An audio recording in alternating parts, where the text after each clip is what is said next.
Euro dollar, all week, we've had this story about will they go 25 in the next couple of months? Will they drop away from 50 after hiking 50 next month? We heard from the French central bank governor over in Davos, Switzerland, that number could well be 50 for the time being, pushing back against that. ECB President Christine Lagarde, it was her own guidance that said 50 basis points, and maybe keep going 50 basis points. Lagarde spoke a little bit earlier this morning, saying inflation is way too high. 2023 won't be brilliant, but better than feared. And ultimately, I think Klaus Knott, picking up on the big story for me at least over the last couple of months, what's the biggest risk here? The risk of doing too little, or the risk of doing too much? And does the risk of doing too little outweigh the risk of doing too much? And the Fed, several months ago, said it was all about the risk of doing too little, outweighing the risk of doing too much. What did you hear from Klaus Knott of the Netherlands, Tom?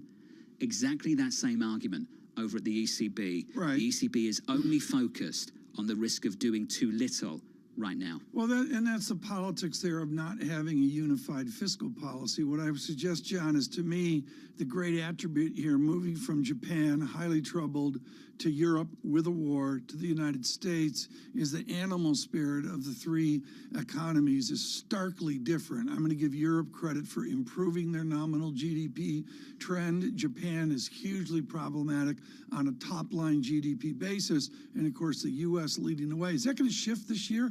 I don't think so.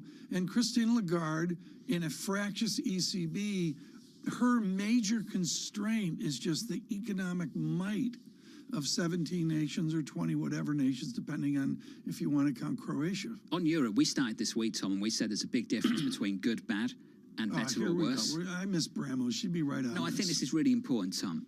Lagarde said this morning that the news has become better, much more positive, that we could see only a small contraction. She said it won't be brilliant, but it will be better than feared. And I think we need to be really, really clear about this. The story we're talking about in Europe is not a good one. It's just a better one than feared. And that's what ultimately matters to markets, Tom, and I think that's what we've been traded on over the last couple of weeks. Well, the bad news, good news thing, I'm not going to go there. I think it's just a bunch of, media baloney. But I will say it is being written in the strategy notes. And Ben Emmons over at Newgate, Ben Emmons makes real clear on disinflation, John, there's been a shift, as you described yesterday, in the markets. And we have shifted on disinflation for more difficult economic data is bad news and moves that disinflationary bet. What does that do to the dots? Or are there ECB dots? Can you imagine that? Would you like to see that? I think we could guess which dot belongs to which country. Yeah, exactly. Put little flags. Do flags. We'll do a German flag for the Bundesbank. Yeah. It'll be somewhere at the top. 5, 6, 8%. This is a great idea. This will work out, no doubt. Equities this morning right now down 0.75% on the S&P. More Fed speak through the week, including today. Vice Chair Brainerd and Williams of New York coming up a little bit later. Earlier this week, Philadelphia Fed President Patrick Harker repeating his support for a quarter-point hike. The days of us raising them 75 basis points at a time have surely passed. In my view, hikes of 25 basis points will be appropriate going forward. Diana Amoa of Kirkoswald Capital Partners echoing Harker, writing the following. We expect the Fed to deliver 25 basis point hikes in February, March and May for a peak Fed funds rate, Tom, through 5%, 5 to 5.25. This is an important voice, particularly on burgeoning EM and the enthusiasm for international that once again we see. We'll see how that works out. And we speak to Diana Moa of Kirkoswald Capital this morning. Is Jerome Powell central banker to your emerging market world, Diana? He was definitely central banker to the whole world last year. I think now we're starting to see more dispersion in the data. In the economic outcomes. That means whilst he's going to be key for markets to get right, I actually think this year one can focus on individual stories in emerging market and actually look for opportunities that can decouple from what the Fed is doing. So still someone important and pivotal for emerging markets, for global fixed income, but less so than last year. Which Pacific Rim emerging market is most emerging in 2023? Well, the most obvious one is China, right? China was a mess last year. We had the rest of the world reopening post-COVID and China being very behind the curve. I think this year they are emerging from COVID. So indeed, it is the most emerging, but also from an impact to the rest of the world and to the rest of emerging markets. I think China is quite pivotal. So that's the one we're watching. That's what we're focused on this year. that will allow EM to possibly outperform developed markets. Within that is a currency bet as well. Let's go to China, though, here on GDP. That seems to be what surveillance has looked at the first 9-10 business days of the year. Can you model out 5% GDP on China, real GDP? Can they get back to a pre-COVID level, or is a new lower level on a demographically challenged China? Do you know what, Tom? If we'd had this conversation even 3 months ago, I would have said 5% is quite aspirational for China. But what we've seen is actually two things which I think are very important, and markets need to actually recognize this nuance. The first is the speed of the reopening for China. They basically went from 0 to 100. You've gone from zero COVID to no COVID in China, right? And so the dip in activity that we saw in other economies when they were reopening, when you had a pickup in infection rates, is likely to actually play out much faster from China. Add to this the fact that they're facing much less fatal strains of COVID relative to the rest of the world when it reopens. So we're seeing activity actually picking up much faster. The shorter term data that we track, so mobility indices, whether you're looking at subway utilization, traffic on the streets, is actually bouncing back pretty fast. So again, China is going to be a big headwind for growth to emerging markets, and it'll be quite positive to global GDP. The second thing that I think markets perhaps are not overly focused on is we've seen a complete turnaround. Before, China was focused on high tech, domestic consumption, etc. Now they're really focused or refocusing on the real estate market. And so we're going back to a version of the old school growth model, which is very supportive for GDP across the globe. But it's also easier for the economy to push that fiscal stimulus in. So 5% is not necessarily aspirational. I think if they carry on with this, we're seeing easing in some of the regulation, we're seeing pushing of financing into the real estate space. 5% is very realistic for China, and actually there's probably upside risks to that. Diana, how inflationary do you expect this reopening to be? So that's the wild card, right? You've just had one of the largest consumer of commodities in the world that has been shut down for 3 years, reopening. There is a high probability that you might see increased demand, whether it's in energy, which could, at the end of the day, derail some of the tailwinds we've been getting from an inflation perspective from weaker commodity prices. But we're also penciling in slower GDP growth in places like the US, and we're actually starting to see the data showing that the US economy is slowing down. So you may have a bit of give and take from aggregate global demand of commodity prices, which will be able to anchor inflation expectations. And then on the plus side, you have supply chains completely starting to reopen again, which will also be another positive tailwind. So the inflationary impact is one that you should definitely be watching to see how things play out. But I'd say the initial knee-jerk reaction of this is inflationary for the world is not necessarily that clear-cut. Dana, over the last couple of years, we've explored how investable China actually is. In fact, I remember last spring, people were saying China is uninvestable. Those reasons are still out there. So I just wonder, what's the best way, the optimal way of getting exposure to this story without perhaps going directly into Chinese markets? Yeah, so that, from our perspective, that view hasn't changed. I think it's positive to see some sort of rapprochement towards the US from China, which may ease some of the tensions markets have experienced the last few years. But I think, the genie is out of the bottle, John. Once you've shown that you can pivot from a regulatory perspective at a whim, it makes it very harder for investors to come up with base case scenarios. So whilst we're very positive from an aggregate EM perspective on China reopening, we think there are better ways to express it than directly into China. So we're looking at places that might benefit either from an export perspective.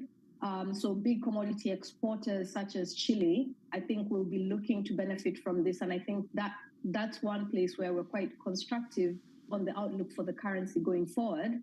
Or even places like Thailand that will benefit from a tourism perspective. So close to 40% of tourism into Thailand comes from China.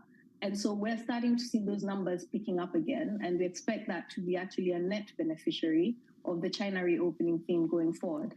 The third year of pandemic economics. We're doing it all over again, and this time That's a really, with China. yeah. Isn't it amazing? Yeah, we haven't talked enough about that. It's getting along. Well, we've got the rest of the year to do it, I can tell you that. Yeah. Diana, thank you. As always, Diana Amoa there of Kirkus Capital Partners. Really thoughtful stuff, Tom, about how you should get exposure to this story directly in China or outside of it, places like Chile, Thailand, etc. All of us, and I can lead the charge on this, we've gotten lazy, and EM has just been pushed aside. Thank God for Damien Sassower.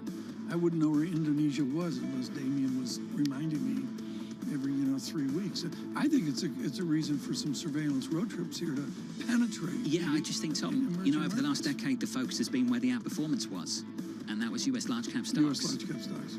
And we're trying to get to a new world. Make the argument that we are going into this new world after they've made that argument repeatedly and been wrong, but they right this time around. You and I could go out. We could do the show. You want to do an EM We could tour? do the show from Batavia. I'll talk a little bit more about that in a moment. I've always had a great idea for you and I, like a food tour. Oh, a food tour. Yeah, like a food tour. This is like what you do with Manus Cranny. Food/travel tour. Like Manus can come with us if he wants. When you get off the train in London and you go north on that road to the Tots Stadium, you do the bar tour going up the road. That's different. That's a bar crawl. No, we're not doing that. We're not doing a pub crawl. We do something else. With food. You go to restaurants. I and like stuff. it.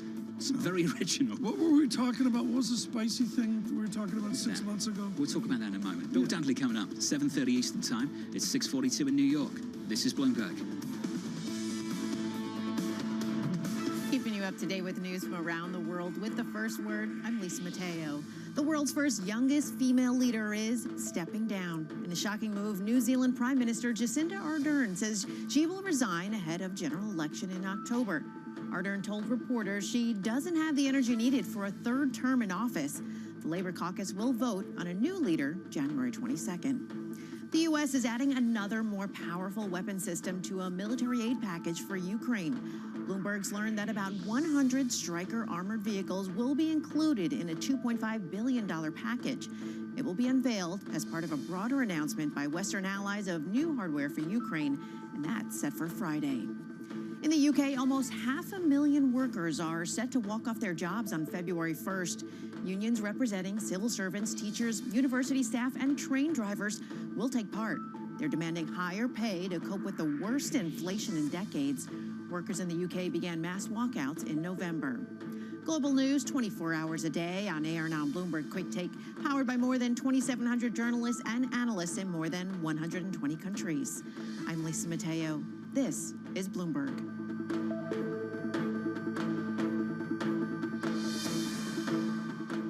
While Teslas and the like make for good headlines, the reality is that even if every car on the roads today went electric, it wouldn't be enough to curb global emissions to avoid catastrophic climate change.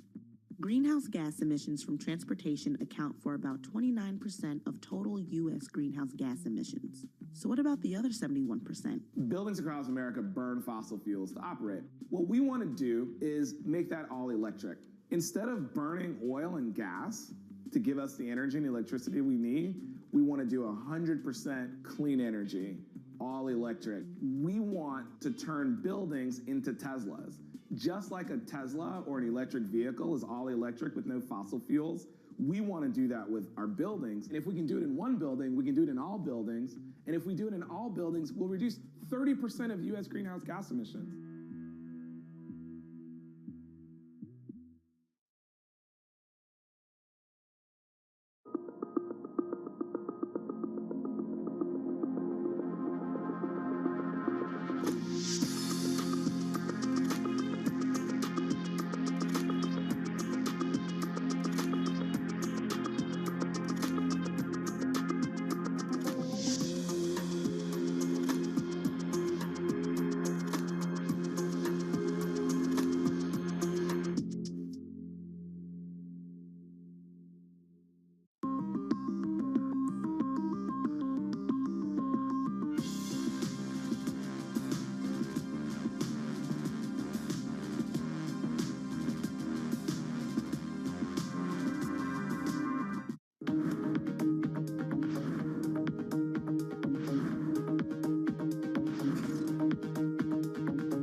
transitioning. China is already deploying a massive amount of renewables. They're the largest producer of renewables in the world. What we need to do is get less coal and begin to move away from coal that's unabated. Coal that is not reducing the emissions is the greatest challenge right now on the planet. That was John Kerry, the US Special Climate Envoy from New York City. Hello. Jobless claims coming up a little bit later. Hello's a bit different to this morning, isn't it, Tom? Just, welcome people outside the United States who are not experiencing a morning. And you said it in a soft, posh kind of voice. Posh. It was very good. You sounded very posh. You think you're the only person that thinks I sound posh? Well, that's because I don't know. I can't tell No one in England accents would accuse me of that. Equity futures right now on the S&P, negative 0.75% in the bond market. What a move we've seen. Lower, aggressively so yesterday. Big move lower, down 18 basis points on a 10-year. Right now, up a basis point, 338.42. We're looking at jobless claims a little bit later. And I have to say, of all the Fed speak, Vice Chair Brainerd on deck later. That is really, really important alongside the New York Fed President, John Williams. No, I totally agree. And again, we have to frame this out as different and eclectic. I really give the Fed credit for an eclectic group of academics that become governors and presidents and vice chairmen, but there's some that are monetary horses. Richard Clarida, who joins us on Fed Day, we've been so pleased to have him with us. He has a certain theoretical, almost mathematical monetary economics. Brainerd's is different, but nevertheless, when she speaks, it's the way people stop and listen is different, and that's what we're going to see today. If anyone's interested in the time they will be speaking, scheduled to speak, this is the Vice Chair, Lael Brainerd, scheduled to speak at 1:15 Eastern Time, so a little bit later this afternoon. Mr. Williams of the New York Fed, scheduled to speak at an event here in New York at 6:35 Eastern Time. Of course, Tom, those things can change, but that's what's on the schedule right now for the Fed speakers. Right now at Click, and we're going to do this in hydrocarbons, and I really want to give a major shout out to the London-based Bloomberg Green program. Everyone knows that Michael Bloomberg has done a massive philanthropy towards what are we going to do worldwide about coal. That is part of the discussion here on a new ESG and on a new oil forward, and even a discussion in Vienna for OPEC. Leading our coverage, Will Kennedy joins us here as well. Will, every time I look at Bloomberg Green, I get angry because the articles are long and they're so damn informative. I actually have to read them. And what I'm learning is there's a whole new lease on life for coal. Australian Newcastle coal, folks, this is north of Perth, and Australian Newcastle coal up 600% in the coal boom. How does your world, how does Javier Blas's world change with coal up 600% in price? Well, I think that price tells you two things, Tom. One, it tells you that there's a broader global energy crunch, which we've been talking about over the last year, and that's impacted gas, and it's also impacted coal hugely. But it also tells you something about ESG. One of the reasons that coal price has gone so far, so fast, is because people aren't building new coal mines. We are relying on the coal mines that existed already. Right. And there is demand for energy, but there's no growth in supply of coal. So you get those two things together and you get prices like this. So there is, and on the surface, it looks like a world which is still relying on the coal, but it is being driven by how ESG is changing the world. Well, Kennedy, when you take your hydrocarbons team and Akshat Rathi's green team at Bloomberg and you bring them together, there has to be a theme about, okay, China's going to reopen. My amateur take is China uses coal. What does that do to oil, and what does that do to ESG? Well, we might expect Chinese energy demand to raise across the board, and my slightly cheap and easy line about Chinese energy is that they need all types of energy. They need old energy and they need new energy, and they're going to be drivers demand for both. The point that John Kerry made at the top of the segment there is very well made, however. If we think about solar, China installed a record amount of solar last year. It's expected to beat that record this year.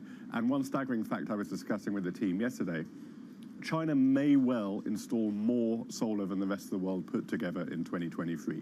About half, maybe slightly more than half.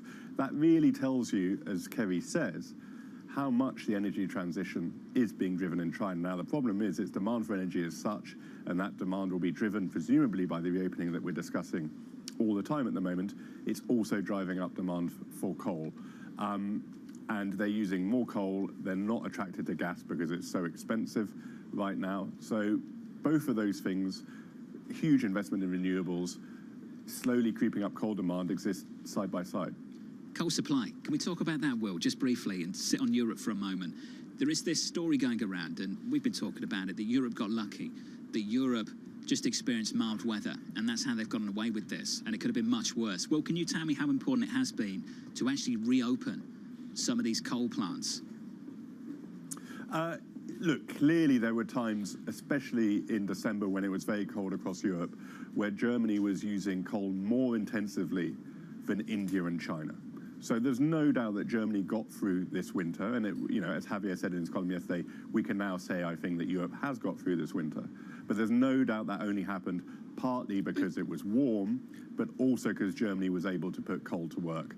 But that coal intensity number over this winter was really striking, and in a country that purports to be a leader of the green transition, it's less than ideal, shall we say. Now, of course, there are extenuating circumstances to do with Ukraine, but it's quite a striking fact that they were using coal more intensively than China. And folks, that's why Bloomberg Surveillance is committed to this. Is we got a guy like Will Kennedy that can inform me that Germany's a worse offender than what we see in the Delhi smog or what we see in 18 Shades of China. Frankly, I was in a hotel room somewhere deep into China, Will, and there were actually serious gas masks in the hotel room.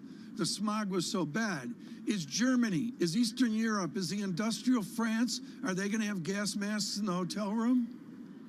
I don't think so. I mean, for all that I'm saying that number existed, it existed for a couple of weeks while they were experiencing very cold weather. Come on, it's TV, wind. Will. We got to make a show out of this. Give me more than a couple of weeks. What I was going to say, I think there are definitely places in Poland, Poland, a country that uses more coal than any other in Europe, and where people were extremely short of fuel this winter, where they were burning all sorts of things, where the air quality was disastrous. And it certainly hasn't done anything for Europe's air quality across the board. Well, diplomatic as ever and on point. Will Kennedy there out of London. I learned a lot there. Look, it's super important. It's not talked about enough. It's not just been the mild weather. It's been about these coal-fired plants, Tom, and I think we should go one step further. In Davos, Switzerland right now, there is a warm, fuzzy conversation about ESG, as there always has been over the last 10 years. You're not warm and fuzzy. No, I'm not warm and fuzzy. But that conversation we should highlight is laced with contradictions. Yeah. And has been particularly over the last 12 months even more so. What did we learn there? What we learned is there's microeconomics going here with the success of a lot of people. We've gotten rid of the coal. John, you can see the San Gabriel Mountains in Los Angeles. That's one of the great triumphs of my life. I'm sure there's British examples. Think of Dickens' London. You could slice a knife through the smog. Things have changed. I get it. But what's now the next what?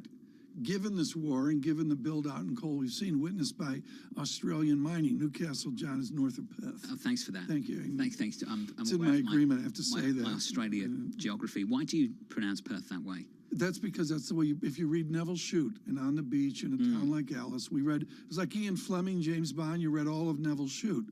And you learn in Neville Shute that you say Perth, not Perth. Okay. For a moment, I thought we were going to have a serious conversation. We are. It's Neville Shute. Neville Shute is serious. Everybody should read it. Let's talk about those serious contradictions. Yeah. Another big lesson, I think, of the last 12 months, Tom, is that we've been told for decades by academics that trade and open trade between countries can help prevent conflict. And that just has not happened between the Europeans and what's taken place with Russia. That's a real reality check on several fronts. Oh, massive. And this goes to Henry Kissinger and Realpolitik. And there's been some really good essays on this. I would mention Robert Gates and Condoleezza Rice, who said, look, there were certitudes that have collapsed. For Gates and Rice, it was 2008 Belgrade. That was the moment where NATO overreached in terms of an opinion of a lot of people. And that's where the globalization failure came from in the continent. It's a difficult moment, and the war continues. Equity futures right now on the S&P, if you're just tuning in, negative 0.7% on the S&P. In just a moment, we'll catch up with Sam Stovall, the Chief Investment Strategist at CFRA. Looking forward to that conversation. Tom, after a big start to the year, right? Big rally, and then the last couple of days. It's entertaining, last couple of at days, the least. All of a sudden, reality check, and I think a lot of people following all of this feel like the mood just follows the price action. In 90 minutes, I believe it is, we're going to see some economic data as well. An email in. This is from Qantas from Perth, and he says also Melbourne. I say Melbourne, and that's like totally wrong. Melbourne. I don't know what you say, but Melbourne, Australia. I don't know. I say Melbourne, and I'm wrong. Thank you, Qantas, for that. Really appreciate it. Can you say Melbourne? Come on, you've got this. Melbourne? Melbourne. Melbourne. Like Fulham. Melbourne. Have you got Fulham, or is it still Fulham? No, it's Fulham. This week, Bloomberg is live at the World Economic Forum annual meeting in Davos, Switzerland. As energy crises loom, wealth inequality intensifies, and global power dynamics dominate headlines. Trust Bloomberg for the fastest coverage and exclusive analysis from the world's top leaders and experts. Does that mean the central banks are going to keep rates higher for longer? Maybe. And that's the issue that I have related to liquidity. Coverage continues only on Bloomberg Television and Radio. What do you say to the cynics that say, look, it's all nice and fine, but a lot of it is greenwashing, and you're not a good company, you're just a less toxic company than some of the other oil majors? Well, the first thing to say is that, I'm a big believer in we need to put ourselves in other person's shoes in life in general. And so I understand that point of view, and I get that people have that perspective. I don't agree with that, obviously, but I understand where they're coming from. We have an enormous challenge as society, which is to provide the world with reliable, affordable, and clean energy. That's what society wants. That's what society needs. And I believe in my heart that a company like BP is actually one of the few companies in the world who can actually make that happen. We can talk about the things that we're going to grow and over the coming years, and I find it hugely exciting and energizing for our organization. But that's what the world needs, and you simply can't go against the grain of society. You can't defy gravity, and that's why we're making the change that we're making.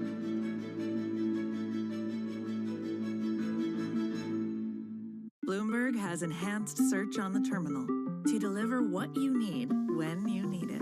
Now, you can simply type phrases in everyday English in the command line. Compare financials. Find people. Analyze markets. You can enter phrases or ask questions. What do you want to know today? Ask a question or visit SearchGo to find answers now. The markets countdown in Europe. From the financial centers of the world, Bloomberg Markets European Close with Guy Johnson in London and Alex Steele in New York. Real-time numbers, real-time analysis. Weekdays.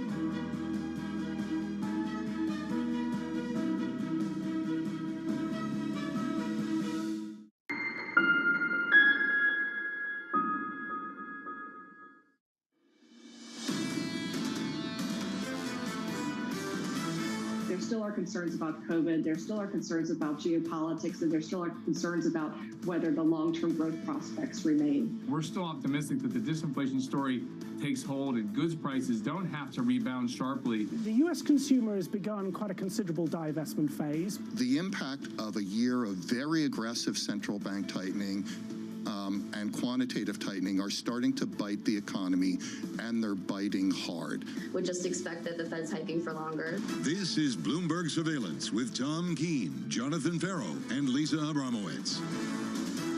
Man City Spurs later. Does anything else matter, TK? The surveillance nap beforehand matters, but you know, we're not going to do football chat here, but it's really fluid now, and it's about global capital flows taking over English football. I agree. Including at Davos. If you and I were in Davos, we'd be out front, coming home from the piano bar. Man United we'd store. be out front the Man United store, which is across from the YouTube kiosk as well, and the Netflix store. We'll talk about Netflix here in a minute, but I'm sorry, it has to do with the internationalization of capital. capital. Well, to your point, we'd be 5 drinks deep outside the Man United store at midnight. And Who that's isn't? maybe why we're not there and Lisa is. And we'll catch up with Lisa a little bit later with James Gorman of Morgan Stanley. Looking forward to that. From New York City this morning, good morning for our audience worldwide. Equity futures, negative, 0.75%. This is Bloomberg surveillance after a big day of losses yesterday, Tom, on the S&P, off the back of weak economic data, retail sales, industrial production. There's a shift. We've had an exciting moment here, and as we talked about in the last hour, we've had a shift back, and we see it. And John, my major message this morning, folks, is this is evenly distributed across equities, bonds, currencies, commodities. This is not idiosyncratic. It's not a story. It's a Seattle slew of economic data that was weak. It's the story people have been waiting for, though, how the bond market responds to that. The gloom crew has been waiting Treasuries for this. up, yields lower, aggressively so. Well, we're right back the way to through that the curve correlation. We're yesterday. back to that correlation. Does it stick?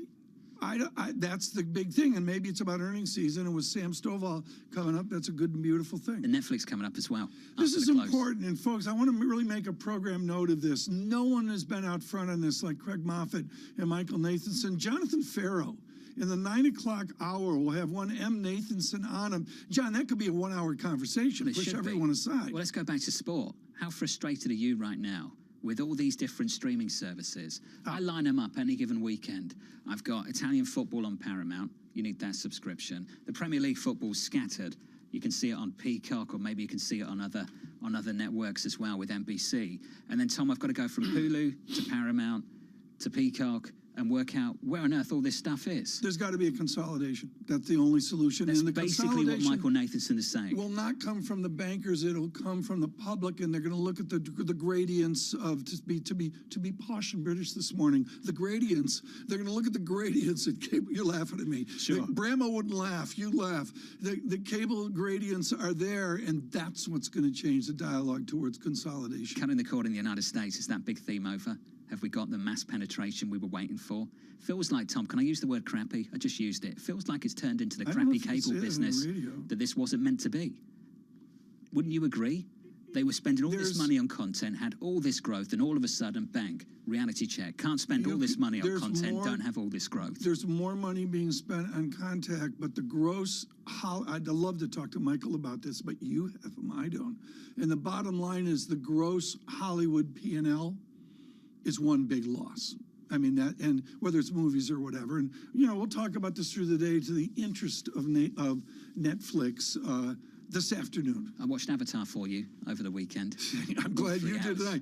I took that one. Surveillance movie report? And nothing happened for 2 hours, and then the last hour was pretty good. I mean, if you like the graphics, then it's a nice experience for 3 hours, and maybe that's a nice way to relax.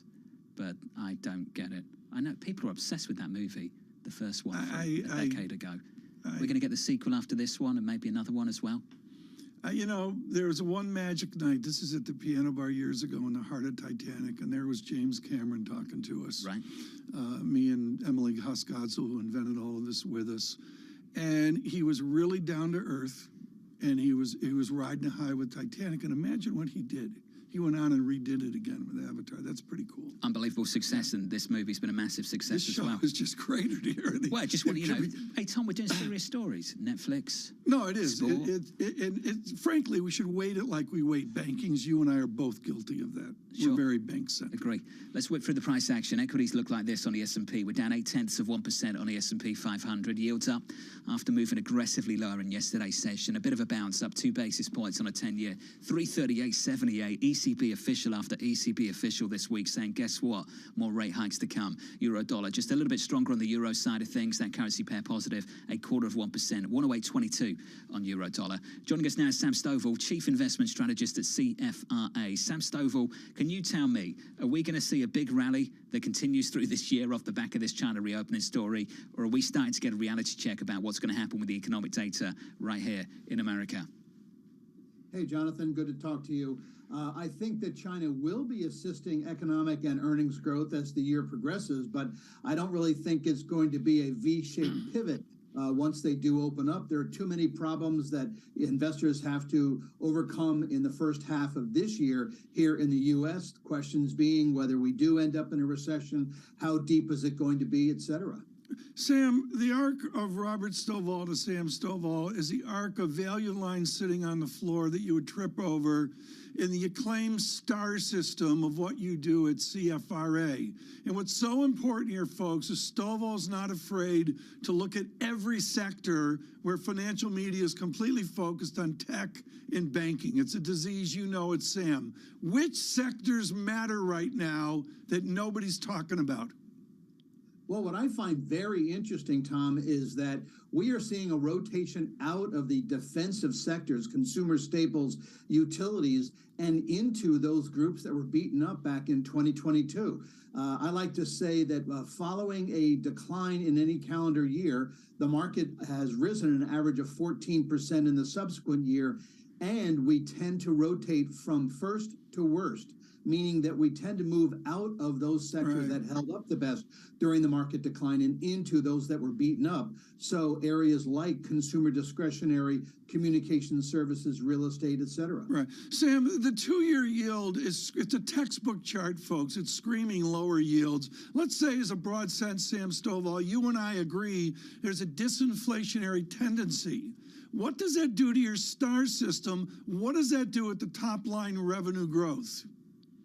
Well, I think when you have expectations for lower intermediate and longer term yields, the implication is that inflation is becoming less and less of a threat.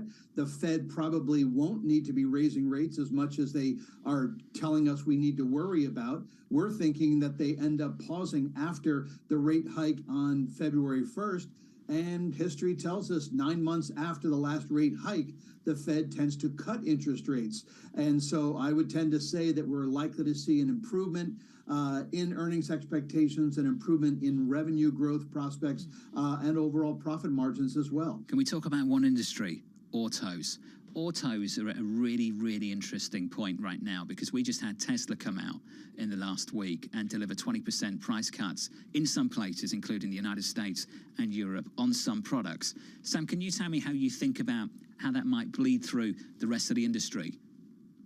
Well, Tesla is so large on a market cap basis as compared with the other sectors within or the companies within the consumer discretionary sector, auto industry, et cetera. Discretionary is one of those areas that has been improving recently, and we're expecting to see earnings growth of about 10% in this quarter as compared with a 3% decline that we're looking for.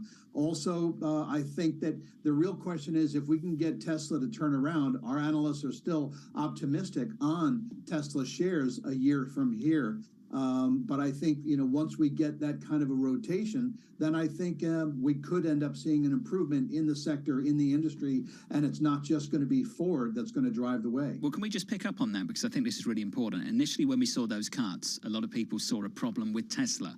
I just wonder, Sam, whether that's a problem for everybody else as they start to really invest significant amounts of money in their EV products. Well, I think that the EV is certainly the way of the future, but a lot of stumbling is going to be occurring along the way in terms of the cost, in terms of the distance that these cars can traverse, et cetera. But I certainly believe that as time progresses, we go from the gas to the hybrid to the EV. I don't think it's going to be just a single jump. I think that hybrid will be around for quite some time. Hey, Sam, good to hear from you. As always, Sam Stovall there of CFRA. Fascinating this moment, Tom, that we're having this conversation about the potential for an economic downturn, a rise in unemployment, and Sam is liking what he sees in consumer discretionary, at least in some parts of it. For those younger, this is the heritage and history of old-time financial media where Sam Stovall's father truly owned the high ground. Robert Stovall was more than competent, particularly in times of crisis. And the measured view from Sam, which leads to that optimism, John, is about doing the hard work sector to sector to sector. And the modern disease is what's Apple doing? What's Netflix doing? Wait, JP Morgan, that's all that matters. Tom, that's not going to change because some of those stocks that you named including Apple, have such massive weightings on the index that for a lot of people, they reduce what they looked at to just 4 or 5 names. Energy a few years ago was the same massive weighting, and in 10 and 20 years, there'll be another. I just had a scary thought that Sam has a kid that's going to come on air and continue the Stovall tradition. And I'll be there with my walker. What do you think? I'll be retired and you'll still be going. Well, that's what we'll be at. I don't have a choice, young man. I'm looking at one thing, Tom, and it's high yield. Until this week, high yield spreads had tightened every single trading day of the year, even with the survey data indicating things were not looking good. How that spread between the survey data and what's happening with high yield spreads reconciles in the next few months, I think that's the one to watch. Where did you get your first international anecdote where you had that moment? Folks, we're so privileged to do this, where, John, you were sitting there in London or here, and somebody emailed you from wherever. And you were like, oh my God, they're watching or listening. And when was the first one? I guess Australia. Australia. Australia. They're at night. That people were listening in Australia in the evening. To this show. I always thought that was pretty cool. My first one was in Vietnam, a 15-year-old kid in Vietnam. My next one was in Perth because we did cricket. And I think that was you and I together. I'm as dumb as wood on this. I need to say good evening to Melbourne. And I was lectured from Melbourne. What are we going to do? It is Melbourne. It's Melbourne. Yeah, whatever. Melbourne. Good evening from Melbourne. What we should do when we open this show is we should have different recordings for different places. So you get a good morning, a good afternoon, and a good evening, good evening. Oh, that's brilliant. We should just record a different opening. That's a value add. Management will love that. The amount of work that goes into it. It's just It's a great suggestion. Plus, it would take 5 takes for me to do it. Equity futures right now on the S&P, negative 0.75%. Sydney is Sydney. Sydney. Okay, got it. Have you got Brisbane? Yeah, well, I mean, that's where I want to go. I just want to go see the Veronicas play in some club there. That's Alicia Levine of BNY Mellon coming up in the next hour. Keeping you up to date with news from around the world with the first word, I'm Lisa Mateo. A surprise announcement in New Zealand. Prime Minister Jacinda Ardern is stepping down before a general election later this year. She says she doesn't have the energy or inspiration to seek re-election in October. Ardern is 42. She became the world's youngest female leader when she led the Labour Party to power in 2017. European Central Bank President Christine Lagarde says inflation is still too high, and she vowed that the ECB won't let up their attempts to return it to their 2% target. Lagarde spoke at the World Economic Forum in Davos. She said a small contraction in the economy is now more likelier than a recession. Strikes coordinated by French unions look to bring much of the country to a standstill today. It's a protest against government plans to revamp the pension system and a test of President Emmanuel Macron's ability to resist street pressure. Workers in railways, schools, hospitals, and air traffic control are among those taking part. Ukraine's President Volodymyr Zelensky is once again calling on allies like the U.S. and Germany for tanks, artillery, and longer-range missiles. Zelensky spoke on a video link to the World Economic Forum in Davos. He said the additional weapons will be used to target Russian forces occupying parts of Ukraine and not inside Russia itself. Global news 24 hours a day on air and on Bloomberg Quick Take, powered by more than 2,700 journalists and analysts in more than 120 countries. I'm Lisa Mateo. This is Bloomberg.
Innovation strikes.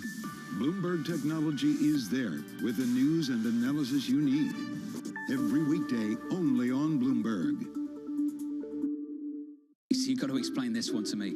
What does it mean when the White House says we're watching markets carefully? It means they have a Bloomberg. I've seen the Bloomberg. They have. I've been in and seen it. Lots of Bloombergs. Lots of Bloomberg. Lots of Bloomberg. Lots of Bloomberg. Lots of Bloomberg. Lots of Bloomberg. I've seen the Bloomberg. I've seen the Bloomberg. I've seen the Bloomberg. I've seen the Bloomberg. What does it mean? What does it mean? What does it mean? What does it mean? What does it mean? It means they have a Bloomberg.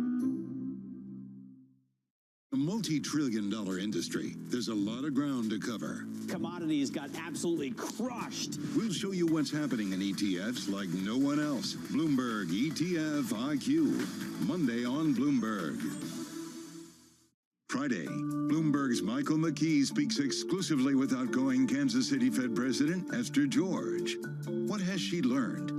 Where does the Fed go from here? An exclusive interview with Kansas City Fed President Esther George. Friday morning at 10. Only on Bloomberg TV and radio.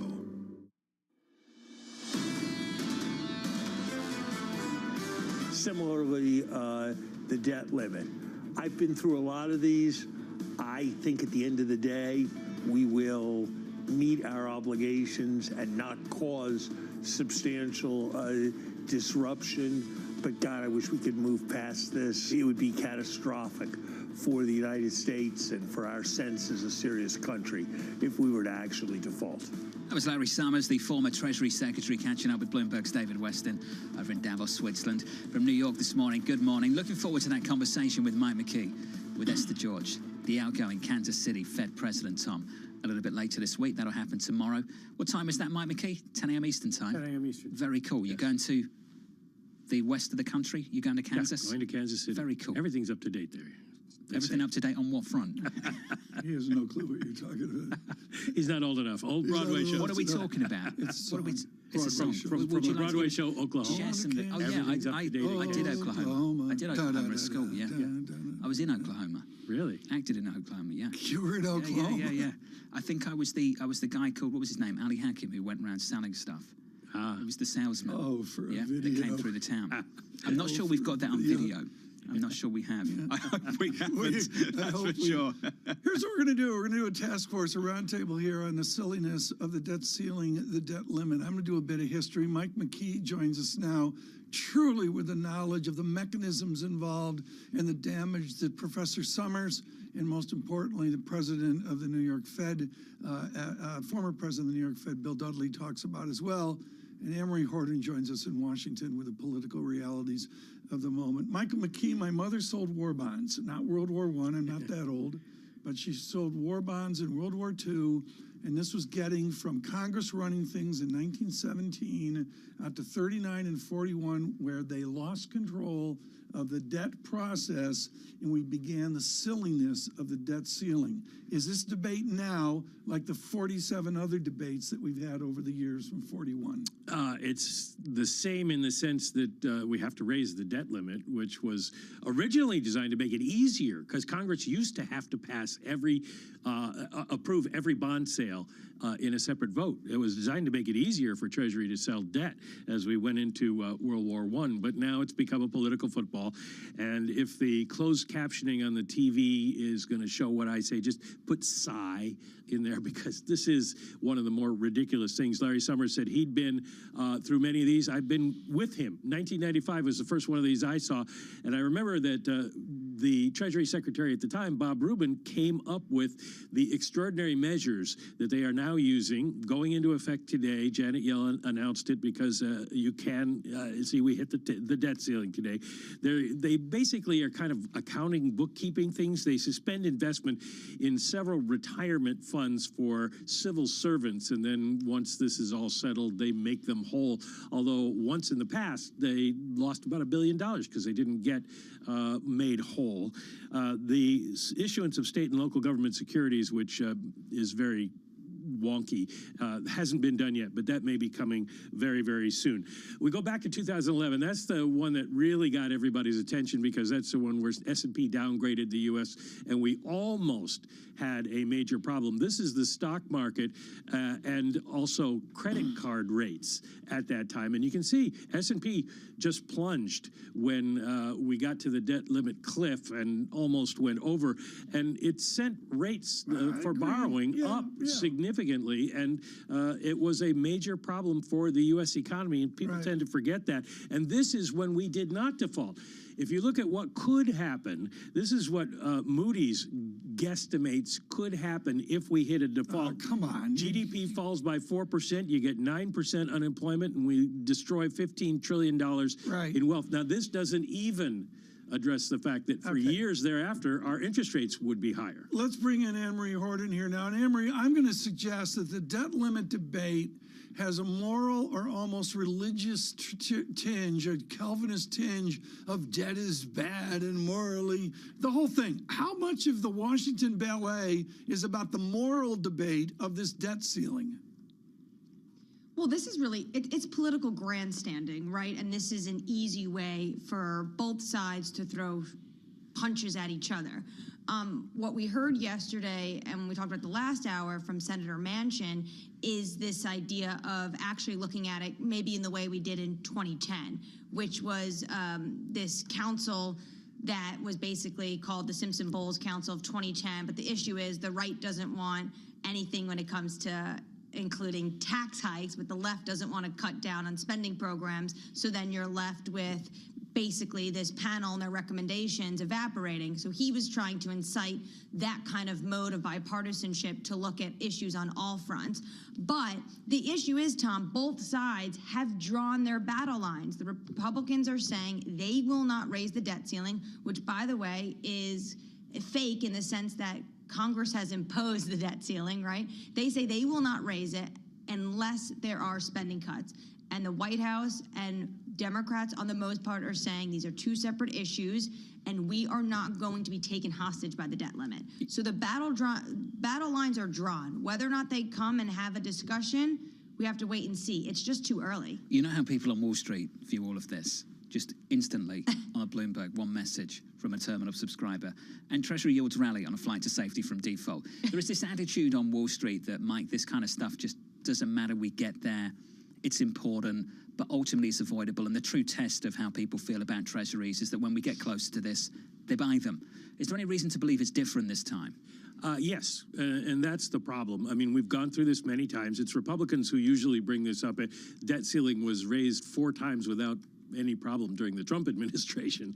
But it has nothing to do with what the government spends. So it's only a club to try to get the other party to do what you want. And so the odds that we actually default have always been pretty low because, we know this is a terrible thing. Except this time, analysts are saying, Chris Kruger from Cowen saying this could be a Thelma and Louise moment where we go over the cliff because the fat tails are there. This is a Congress with some real right-wing hardliners who have basically taken the attitude of let's see what happens. Representative Andy Biggs of Kentucky yesterday tweeting out, we should default.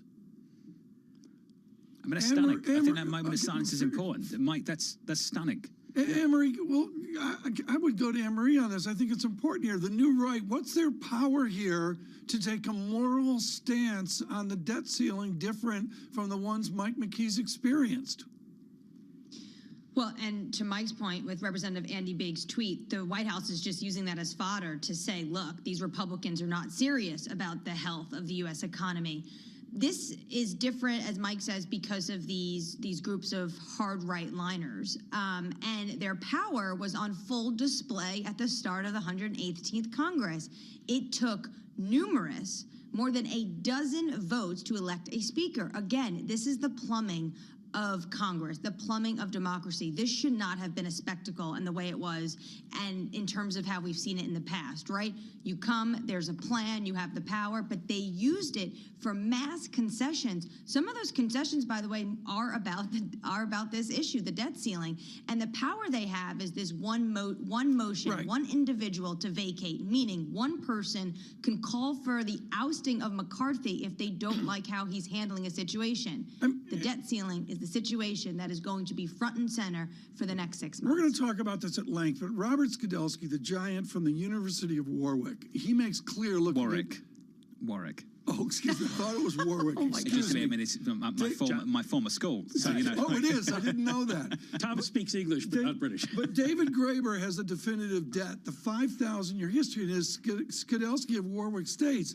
this is about a moral consequences. This goes back to Ben Friedman at Harvard. Yeah, except that the debt ceiling is not moral. I mean, you can argue about the debt. Tell that to Henry. But all the Republicans and Democrats have to do is sit down and negotiate, and it has nothing to do with the debt ceiling. Pass the debt ceiling, but just spend less if you don't want to spend it. Roadshow, Warwick, it'll work. I would say relax. We've got another 6 months of this. Maybe longer. It may take a disaster to get this done. We've seen this movie before. Will it end any differently? Love the Thelma and Louise reference there, Mike. That's great. They're economists. I knew you hadn't watched that movie. Economists, yes. No, they're Susan economists? Sarandon would love that. Okay, Yeah, Brad Pitt appearance too.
Today's CFOs are reshaping the C-suite. Bloomberg's chief future officer shines a spotlight on these dynamic leaders. Today's CFO has to be much, much more than a bookkeeper. One of the most important things is looking around the corner.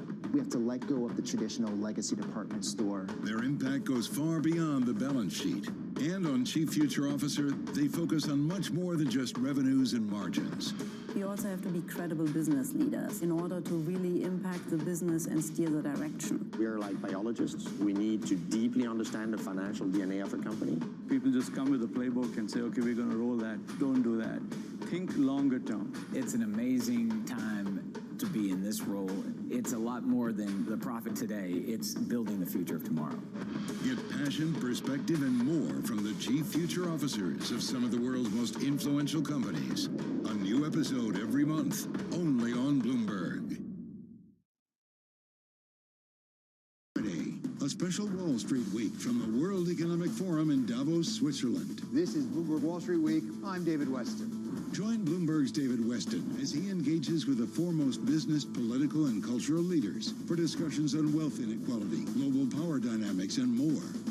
Accountability, solution-driven conversations, data insight. This Friday at 6 p.m. Eastern. only on Bloomberg Television and Radio, your global business authority.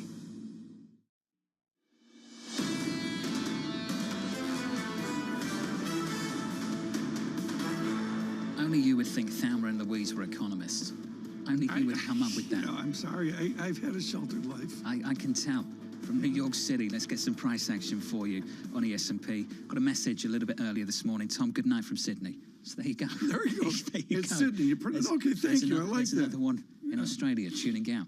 Equity futures negative 0.75 to 1% on the S&P. On the Nasdaq, we're down 0.8%. The loss yesterday on the S&P, the biggest one-day drop on the S&P 500 since the middle of December. It had been a pretty decent start to the year for equities worldwide. And just the last 24 hours, we pulled back, particularly in the United States, off the back of weak economic data, both retail sales and industrial production. That weighed on the yield curve, that's for sure. Let's get to the bond market. 2-year, 10-year, 30-year, aggressively lower in yesterday's session. So we're just north of 4% now on a 2-year at 4.08% after looking at 480 at one point, getting very close to that level intraday at one point in the last 12 months. In October, keep going back to this, in October, 433, 434 intraday on a 10-year. Right now, 338.42, Tom. Yields aggressively lower yesterday. Today, up about a basis point. I'm going to use the phrase, wait to the tape. I mean, there is follow-on from yesterday's equity weakness. Off the back of the economic data. Let's see what the data looks like this morning. 8:30 Eastern time, we get jobless claims about 60 minutes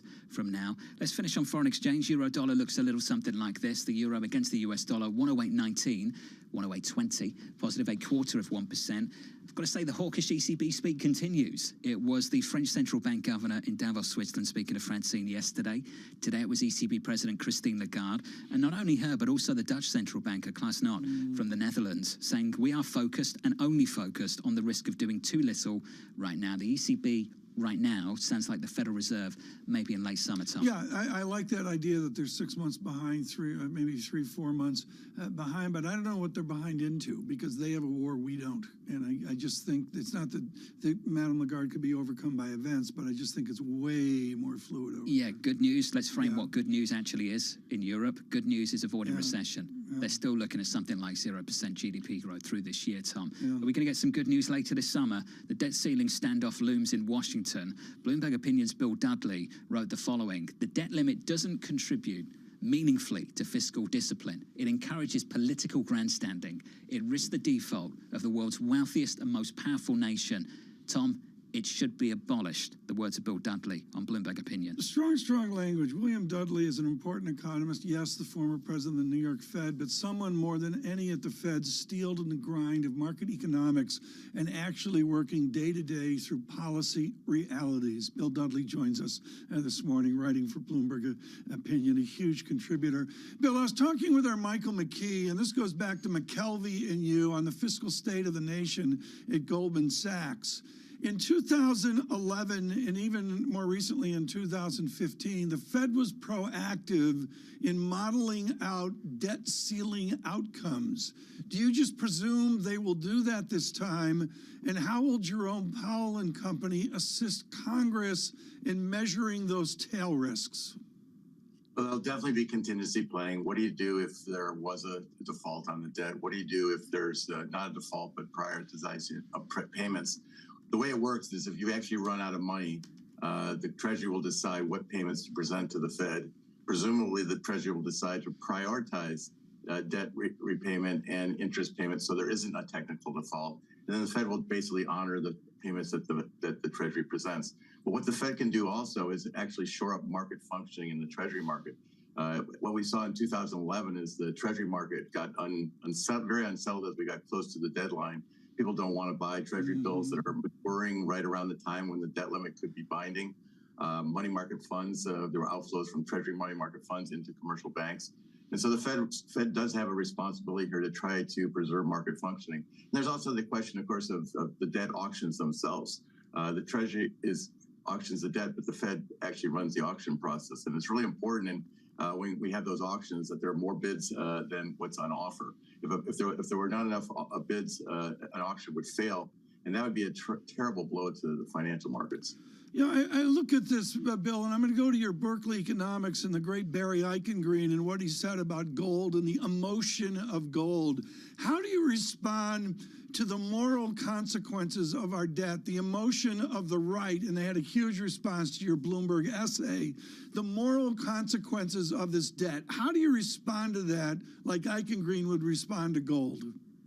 Well, a very simple point is that look what's happened to indebtedness over the last 20, 30 years. It's soared, even though we've had this debt limit ceiling in place all during that time. So the debt limit clearly doesn't restrain spending. We've tripled the amount of government debt relative to the economy over the last 30, 40 years. And, you know, so the debt limit's not really doing much to actually constrain things.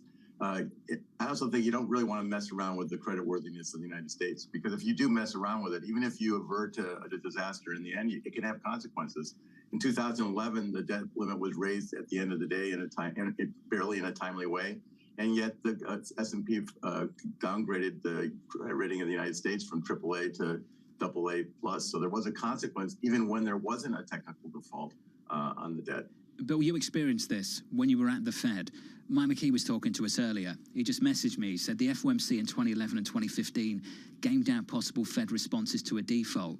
What did you think you could do back then?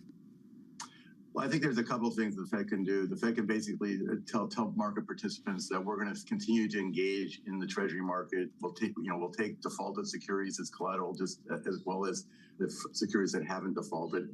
You know, you don't want the market to start to really lock up because people can't raise money against Treasury collateral because they're worried that collateral could be in default. So the Fed has basically said we're going to take defaulted Treasury securities in all our operations. The only difference between defaulted securities and non-defaulted securities would be we value defaulted securities at market prices. So the Fed's basically saying we're going to keep the repo market functioning, we're going to keep the Treasury bill market functioning. Now, if things got bad enough, the Federal Reserve could also engage in interventions in the secondary Treasury market. They could actually come in and buy, like we saw during the early stages of the COVID pandemic. The Fed would not want to do that because they don't want to get involved in the middle of a political controversy. But if the Treasury market really started to melt down, the Fed would probably come in and participate in the secondary market. The Fed can't do anything about the auctions themselves because the Fed is precluded from buying directly from the U.S. Treasury.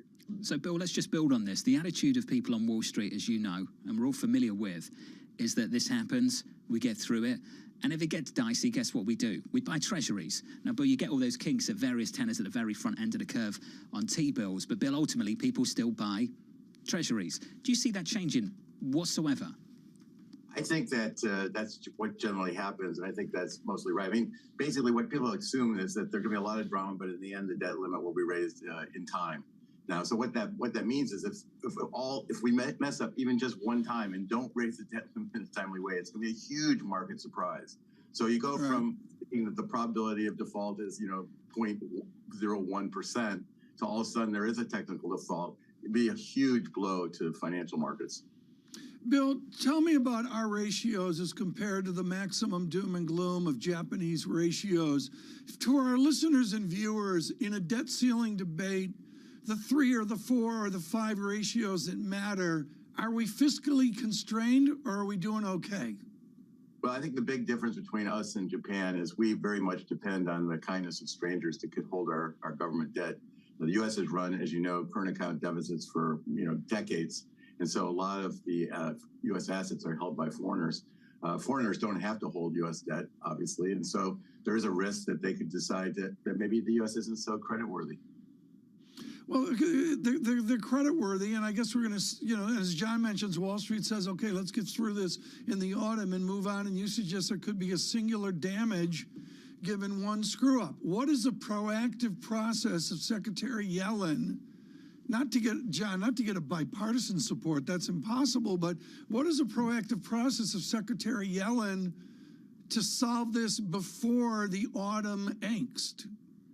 Well, I guess what you have to do is convince a number of Republicans, more moderate Republicans, to come over the fence and join Democrats in raising the debt limit in a timely way.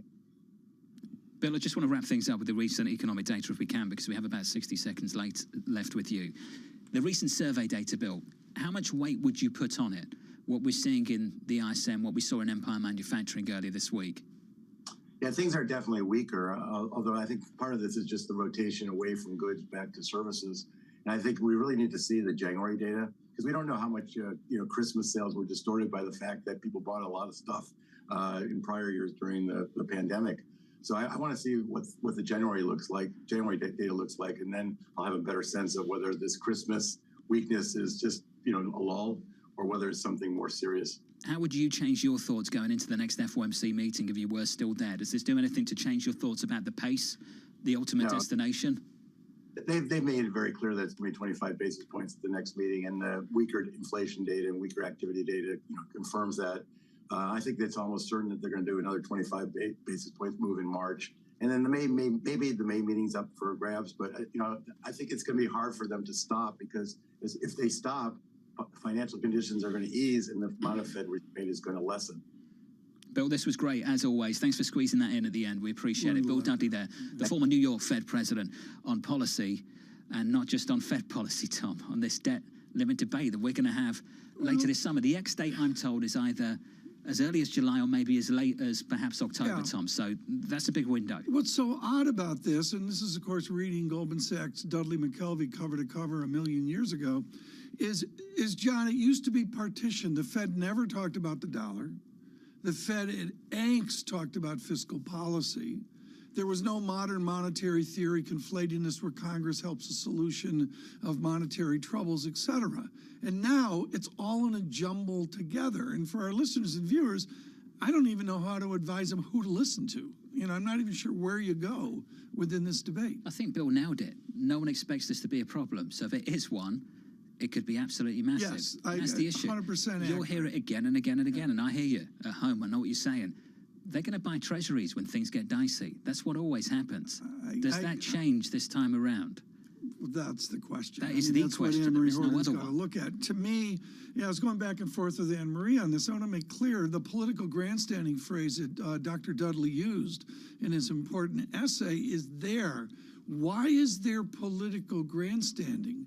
Because there's a huge body of Americans who feel debt is a moral evil. It is evil that the U.S. is in debt. And at the same time, they're getting massive transfer payments from the United States of America. They're cashing the check, even as they morally hate the debt, which leads to the political grandstanding. The latest piece from Bill Dudley on Bloomberg Opinion, do away with a debt ceiling that serves no purpose. I think you can probably Do they have this conversation in England? We don't. You can put that article on the shelf and maybe repurpose it in a couple of years again as well, Tom. I don't think there should be a debt ceiling on the tots. I think they have to rebuild. Oh, you think they should just spend?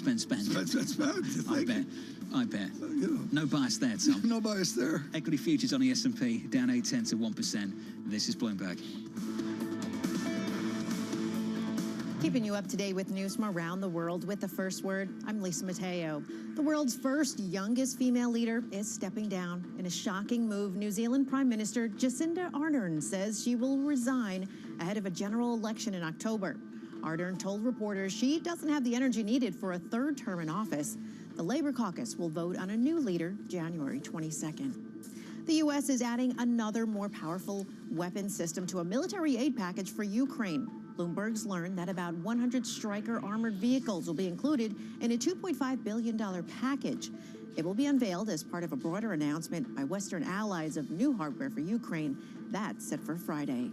In Brazil, President Luiz Inácio Lula da Silva is downplaying the importance of an independent central bank. He told Globo TV it's silly to think that an independent central bank governor would do more than what he was appointed by the president. Now, Lula also vowed to see that those who rioted against him earlier this month are brought to justice. And Apple plans to take on Amazon and Google by expanding its smart home lineup. Now, there will be new displays and faster TV set-top boxes, and that comes after Apple relaunched its larger HomePod speaker. And the new product line will start with a tablet that can control things like thermostats and lights, show video, and handle FaceTime chats. Global news 24 hours a day on air and on Bloomberg Quick Take. I'm Lisa Mateo. This is Bloomberg.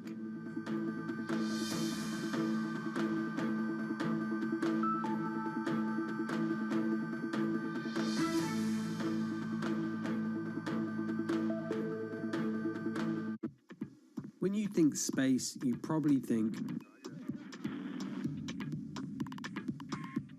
One space agency that travels under the radar is ESA,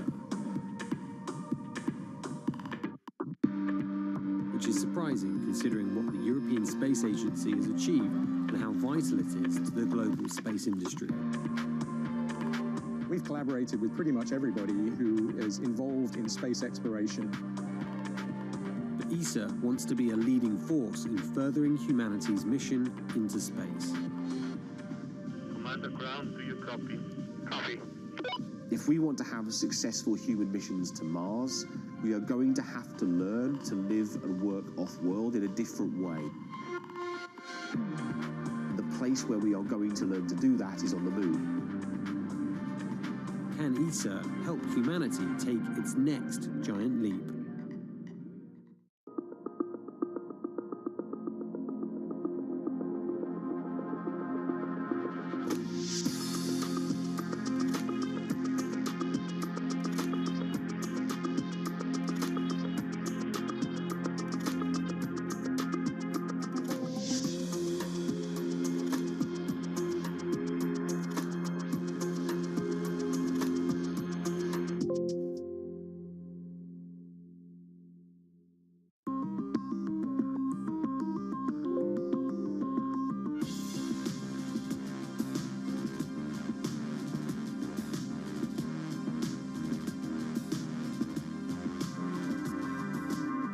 Why do the biggest names in business choose Bloomberg? That is a great question. It's a great question. Great question. Great question. That's a question I get all night. Bloomberg, top experts, great questions.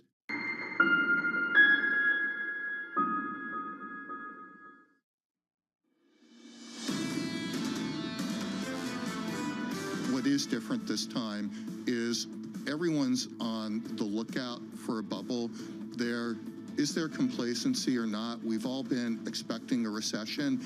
It hasn't come yet. There are a lot of reasons why it may be pushed off until the back half of this year or maybe into next year. And you do have new tools out there. Bob Michael at JP Morgan Asset Management was absolutely brilliant yesterday on Bloomberg TV and radio. Sat with us for almost a full hour. I pulled out a really important quote from him a little bit earlier this morning, Tom. He said this: the impact of a very aggressive central bank tightening, a year of it, plus QT, are starting to bite the economy. It's biting hard. Investors are making the decision, Tom, get into bonds. And what did we see yesterday? Investors piling into set treasuries, sovereign debt. It was yields. a Bob Michael day, absolutely. And Lower this, big time. And this again is a disinflationary tendency in how you handle it. And you know, I leave it up.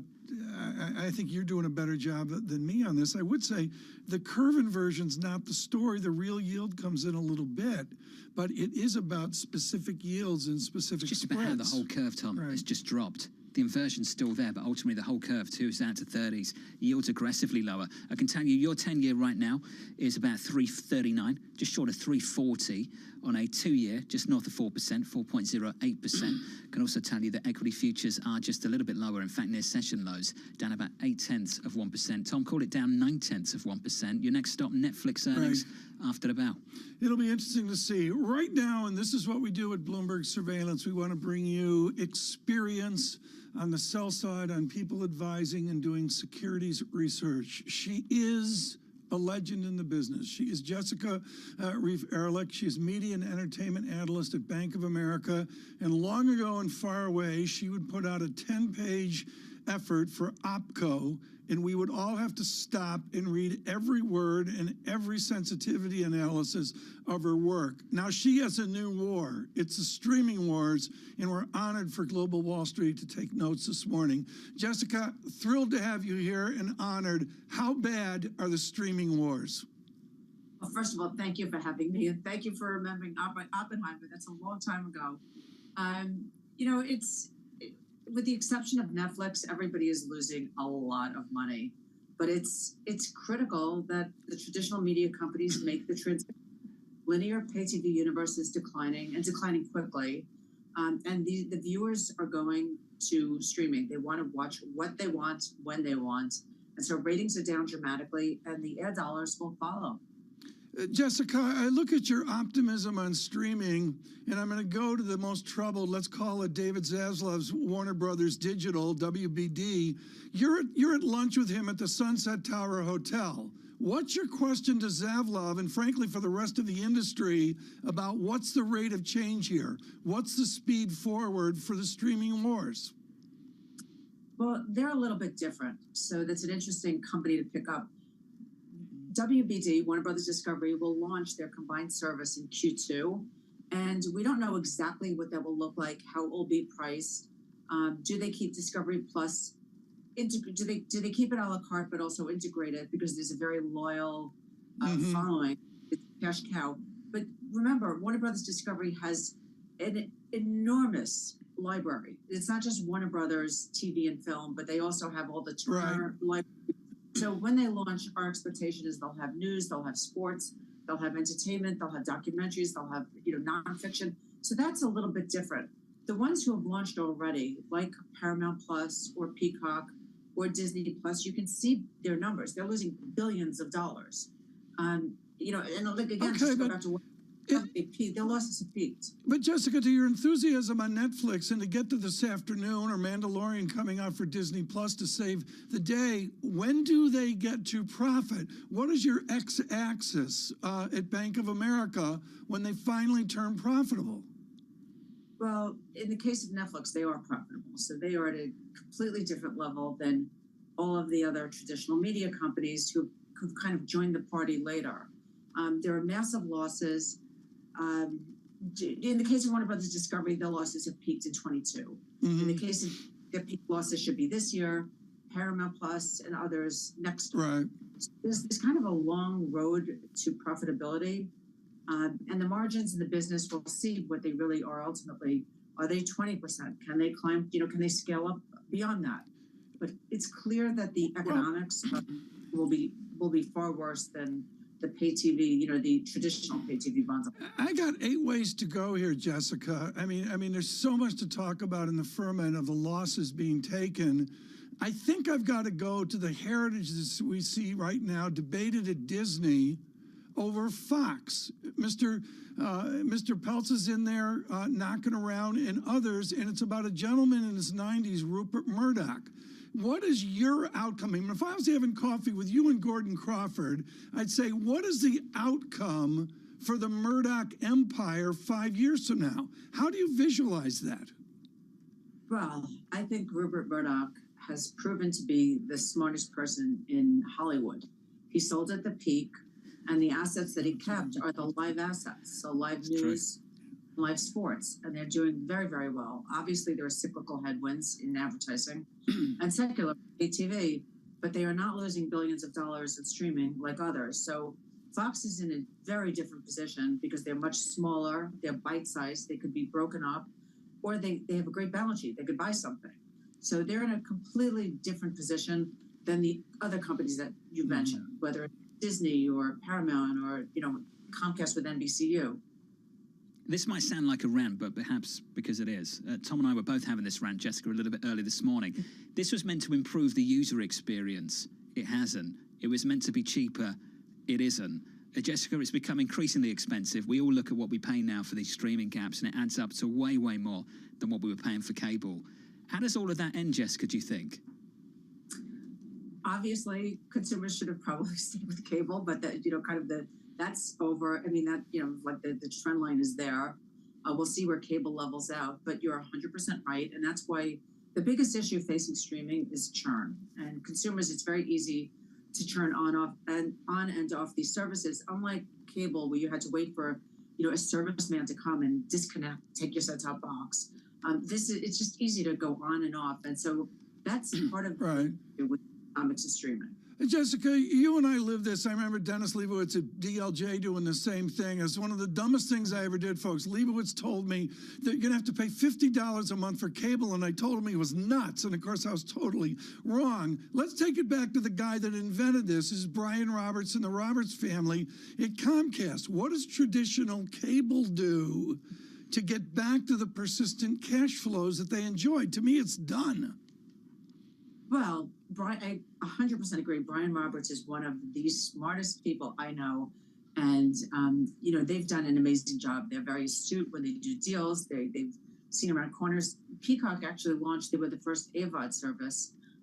Their content, they haven't invested in content the way some of the others have, and they haven't had those losses either. But as far as, the video business, it's shrinking for them, but they've been very creative and strong in broadband. So their broadband business is it's much larger than video. And they've also, been more aggressive in terms of trying to capture viewers and make it easier for them to watch all apps in one service. Right. I'm sorry, the Time Warner Cable was the government wouldn't allow them to do it.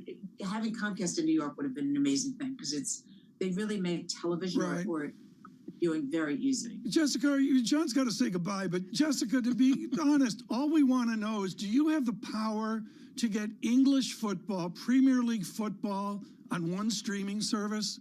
Can you fix that for us? I don't know about that, but I think isn't a lot of it on Peacock? It is a lot of it, but then you've got to guess, is it on Peacock? Can I find it on Hulu on Live TV? And NFL football was down this year because it was on Amazon, and old folks drives me nuts. Jessica, thank you. This was great. We've got to continue this conversation. Yeah. Jessica Reef-Ehrlich there of Bank of America Securities. Thank you very much. It drives me insane. It drives me absolutely insane. I've said this before. I cut the cord because I thought it looked better.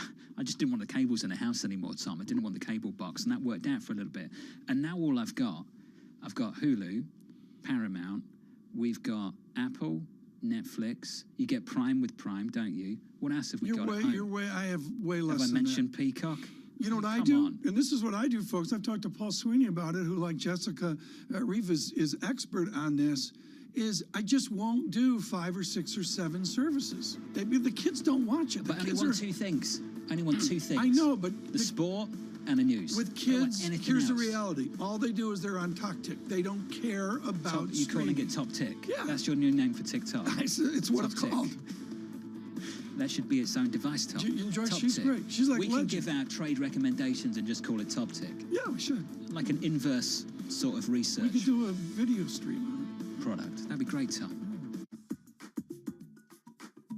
So now you've been at JP Morgan for about 25 years? Yes. Okay, and now you run one of the most important parts of JP Morgan, which, as I say, is the asset and wealth management business. What actually is wealth management, and how is that different than asset management? Great question. The two are often used interchangeably, but they have distinctions. The asset management business is where we manage money on behalf of individuals, institutions, sovereign wealth funds, pension funds. We manage them in mutual funds, we manage them in ETFs, we manage them in single stocks, single bonds, hedge funds, private equity, and the like. And that is the heart of the fiduciary business that we run here at JP Morgan. Wealth management is that plus understanding someone's entire balance sheet. So for the individuals where we manage money, we also help them with their mortgage. We help them with a loan that they might need. We help them with their basic credit card. And so wealth management is trying to help someone with their entire life, both their assets and their liabilities, their planning, their gifting, the legacy that they want to leave for their families, the 529 plans they need to prepare to get their kids to go through college. And it's a great insight into people's, entire journey. This week, Bloomberg is live at the World Economic Forum annual meeting in Davos, Switzerland. As energy crises loom, wealth inequality intensifies, and global power dynamics dominate headlines. Trust Bloomberg for the fastest coverage and exclusive analysis from the world's top leaders and experts. Does that mean the central banks are going to keep rates higher for longer? Maybe. And that's the issue that I have related to liquidity. Coverage continues only on Bloomberg Television and Radio. Steve's ability on the course may not be etched into any record books, but following him around, it's clear that it's not for lack of trying. Jeez. We were constantly hustling behind him as he caught up with executives in the portfolio companies and reminisced with former and current players. He's a day trader. He called himself self-made day trader. Yeah. And so he's on the bus after a game in New England, and he's day trading on the bus, and Bill Belichick sees him and cuts him on the spot.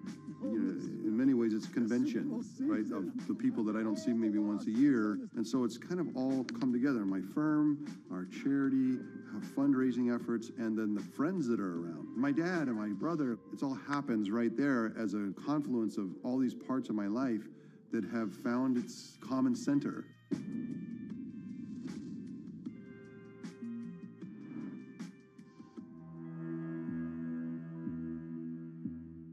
Bloomberg has enhanced search on the terminal to deliver what you need when you need it. Now, you can simply type phrases in everyday English in the command line. Compare financials. Find people. Analyze markets. You can enter phrases or ask questions. What do you want to know today? Ask a question or visit SearchGo to find answers now.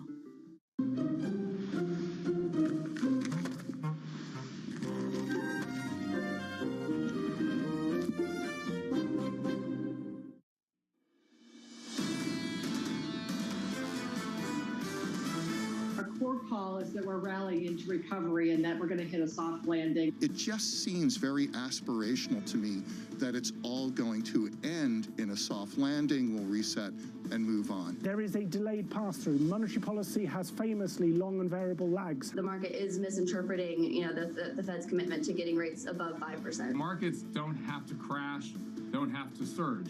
This is Bloomberg Surveillance with Tom Keene, Jonathan Farrow, and Lisa Abramowitz. Good morning, everyone. Jonathan Farrow, Lisa Abramowitz in Davos, Switzerland, and I'm Tom Keene. Thank you for joining us in New York on television, on radio. A most interesting day here, and what you know is the rally of 2023. It is over. John, what a day yesterday. Follow through today. Futures at -34. We're down 8 or 0.9% on the S&P 500. Biggest one-day loss of the year so far, going back to December, actually, of last year on the S&P. Off the back of weak data. Bad news, bad news. Industrial production, retail sales, and bad news make good news for anyone long treasuries. Yields aggressively lower. Tom, will jobless claims defy the gloom?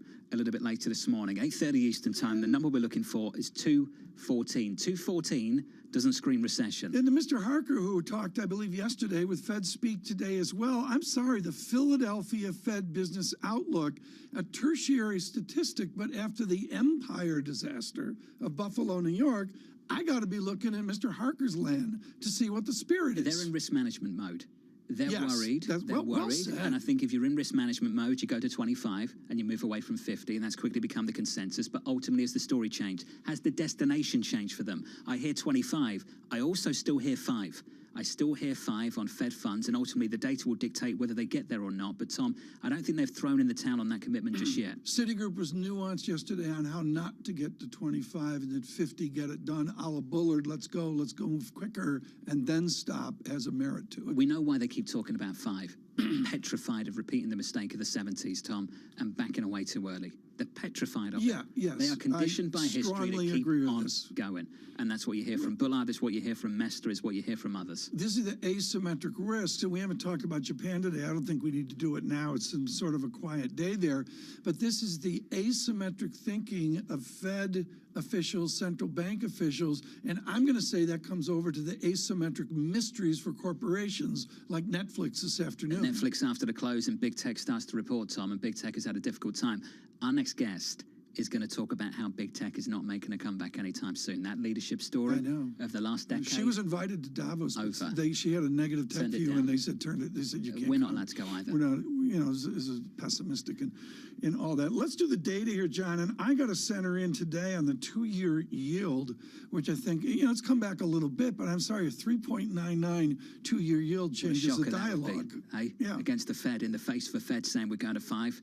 Yeah. We just keep We're not moving there yet. lower. I agree, we're not there yet. 4.1% on a 2-year, just short of that. On a 10-year, though, what a turnaround on a 10-year yield. Today, we've got a bounce up 4 basis points. That might change. 341, let's call it. But we've been trading in the 330s after trading in the 430s only back in October. That is a real correction. And to the housing data to come out here at 8:30 excuse me, I knocked my microphone there. That's okay. They're attached to each other. It's like us, Tom, in real life. It's just a beautiful partnership. It's just beautiful.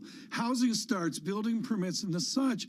Yeah, mortgage rates have come in, but I really wonder what the trends are that we're seeing in real estate nationwide. I'm told to look at cancellations. What's happening there? People that were looking to buy a home and are now cancelling that transaction. Is this in the 60s and 70s where you're closer to the office, or you're thinking of something? Are you talking about me purchasing? I'm not purchasing right now. I haven't seen the correction. What's interesting? I haven't seen the correction in New York real estate in the way that I thought. Oh no, not at all. It's just no. Mayor Adams has talked about this. I've seen rates go up, sure, but I haven't seen the prices come down enough. We're going to get to our guests right now, but I want to make clear we don't think rationally about real estate because we live in this odd city. And again, we welcome you across the nation, and particularly in Melbourne today. Thank you for the emails from us. Did I do that okay? Nice. And just for the record, I'm about to renegotiate my rent. So if the landlord's listening, it's a terrible market. It's absolutely terrible. It's abysmal. You don't want to do it. You just stick with it. Equity futures right now on the S&P 500. No bias here in the equity market look like this. We're down 0.9% on the S&P. We're down about 35 points on the S&P 500. Yields, Tom, on a 10-year, 341. We go math on a Thursday here, 26 minutes before economic data. Alicia Levine holds high ground on mathematical acuity and looking at equity and capital markets with BNY Mellon today. I'm going to go mathy on you right now, and let's go Newtonian calculus, first and second derivative. What's the convexity out there that most has your attention? What's the accelerative force that scares you? What scares me is really the pricing in of the soft landing that has happened since the beginning of the year, because as you know, it's not actually what happens in the data that moves markets, it's what's already priced in. So everyone was defensive by the end of the year. We flipped over, China reopening, the growth impulse, tech's going to make a resurgence, yields are going lower, great for stocks, great for multiples. The soft landing is out there, and it simply wasn't priced in at all. Then we moved towards that, and I think that's ultimately the risk. In the end, the peak Fed funds rate as priced by the market is about 50 basis points less than where we think we're going. That's the issue. It's not that the market is necessarily wrong. It's that if it is wrong, the reaction is not going to be a pleasant one in equities. Nassim Taleb with my phrase last year, the gravity's returned, the Sharpe ratio, risk-free rate, and all that. He's got a book, magisterial and misunderstood, called Anti-Fragile, which is the mathematics of what you don't see because you don't have skin in the game, which leads to the shadow banking debate. What's the mystery out there in the bet that's being made for 2023? The bet that's being made is that the macro story from 2022 carries over to 23, meaning that if the second derivative on inflation is negative, that is lower growth rates or even deflation, that will rally the market. That is the problem, because the bond market has already priced in the recession, has already priced in lower inflation. And with that, if you're only looking at multiple expansion as a way to rally the market, when most market participants are assuming that earnings have to come in, that's the problem. The story this year is the earnings risk and the recession risk, not the inflation risk anymore. That second derivative is clear, has been clear for several months. It's being driven by a drop in commodity prices, a drop in the goods pricing. That's been clear, but you can only go so far on that. And that's the dance between lower yields, lower inflation prints, but ultimately, if you're getting to 2 or 3%, it's because you have a recession. Where does that leave tech? How cyclically challenged are some of those names? So there's, we've talked about this, for the last few months. The multiples there are still too high. In every cycle, there is that moment where leadership shifts. It typically is caused by a recession or some kind of an event, and you see it very clearly. What happened here was sort of that excitement of multiples and tech and, exponential growth. And then it started tipping over by the middle of 21, more towards the value, industrials, materials, commodities. So we think the next cycle, I'm not saying for the next year, but for the next cycle, the growth stocks simply will be more challenged because they were the leaders before. And if you go back 50, 60, 70 years, there are very clear cycles of outperformance, and the break tends to come around recessions or big events. And COVID was one of those events, and the slowdown is one of those events. Regime change. Regime change. Your phrase. Yeah. I think Satya Nadella of Microsoft's been pretty clear about it. They're not hiding. The Microsoft CEO this week, Tom, in Davos, the following words, and I keep saying this, they are not hiding. They're telling you this loud and clear in their actions with job cuts, in their words. Here's the quote. During the pandemic, there was a rapid acceleration. I think we're going to go through a phase today where there is some amount of normalization in demand. Alicia, they're just telling us up front, aren't they? That you don't fire people when you have growth ahead of you. You fire people when growth is slowing. And so the message we're getting from this particular sector is that growth is slowing. We've seen it in the stock prices. That's not all tech, but you still have stocks that are trading at 60 times forward earnings. Those have to come down. They tend to be concentrated at the top of the market, concentrated at the top of the index of the S&P. Okay. So ultimately, that's a tough place to be, relatively. You're not all in cash. What do you own? No, we are not in cash. We don't do that. But we don't. So we recently raised our exposure to fixed income. We did that at the end of last year. We're implementing it this year. We have tilted our equity exposure to be more value oriented and to look at some of those names that are underneath the surface, not the top 10 names that everybody probably still has in their portfolios, hoping that they're going to outperform this year. So we're looking at more value. We're looking at growth at a reasonable price.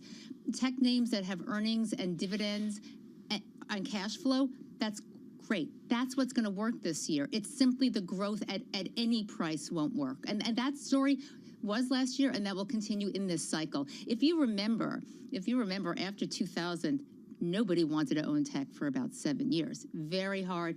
Tech rallied. Same thing here? Not the same thing here, but the leadership will not be here, and the lesson will be hard learned. That's going to compromise the index in a massive way, isn't it? Massive. You can still make money in the different sectors. We like industrials, we like materials. We're still long energy because we think. By the way, let's talk about the fact that WTI quietly went from 70 to 80. We've been talking about that. You haven't been watching, but we've been talking about that. She listens and watches every day, Tom. What are you talking about? I think what's Alicia, important can I say there is how nice it was to have you in the studio? This So- is just awesome. Yeah. Thanks for making the effort. It makes a massive difference. So great to be here with you cut guys. me off there. Well, that's because time's up, Tom. Just getting towards the end. We- Plus, you we started to gotta- be rude as well. Yeah, It's my job to rein you in sometimes. Alicia, thank you. Alicia's been there. FP and Wine Melon, Wealth Advisory. What she said about the partition between cash flow and others, that's where I am. Regime shift. Take Regime leadership, shift, not return. free cash flow is gospel. Do you want the latest from Citi? Please. They're going with 25.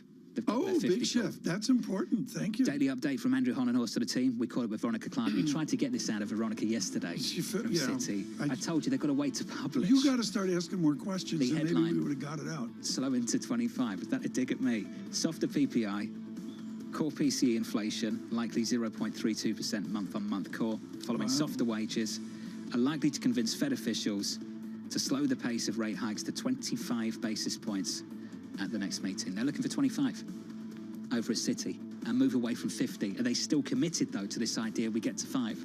That's a conversation we need to have. Live from New York, this is Bloomberg. Keeping you up to date with news from around the world with the first word, I'm Lisa Mateo. A surprise announcement in New Zealand. Prime Minister Jacinda Ardern is stepping down before a general election later this year. She says she doesn't have enough energy or inspiration to seek re-election in October. Ardern is 42. She became the world's youngest female leader when she led the Labour Party to power in 2017. European Central Bank President Christine Lagarde says inflation is still too high, and she vowed that the ECB won't let up in their attempts to return it to their 2% target. Lagarde spoke at the World Economic Forum in Davos. She said a small contraction in the economy is now more likelier than a recession. Ukraine's President Volodymyr Zelensky is once again calling on allies like the U.S. and Germany for tanks, artillery, and longer-range missiles. Zelensky spoke on a video link to the World Economic Forum in Davos, and he said the additional weapons will be used to target Russian forces occupying parts of Ukraine and not inside Russia itself. And Bloomberg's learned that crypto's Genesis Global Capital may file for bankruptcy as early as this week. The cryptocurrency lending unit of Digital Currency Group has been in talks with various creditor groups amid a liquidity crunch. It is warned that it may need to file for bankruptcy if it fails to raise the cash. Global news 24 hours a day on air and on Bloomberg Quick Take, powered by more than 2,700 journalists and analysts in more than 120 countries.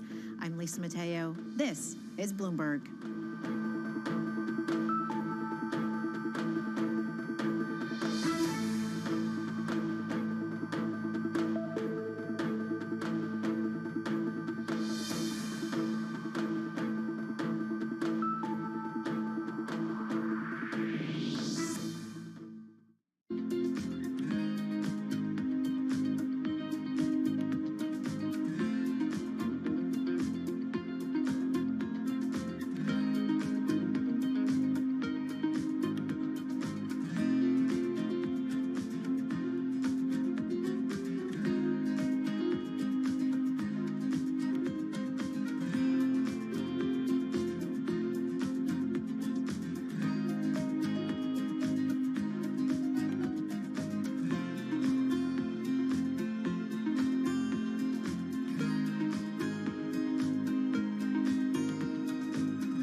markets countdown in Europe. From the financial centers of the world, Bloomberg Markets European Close with Guy Johnson in London and Alex Steele in New York. Real-time numbers, real-time analysis. Weekdays.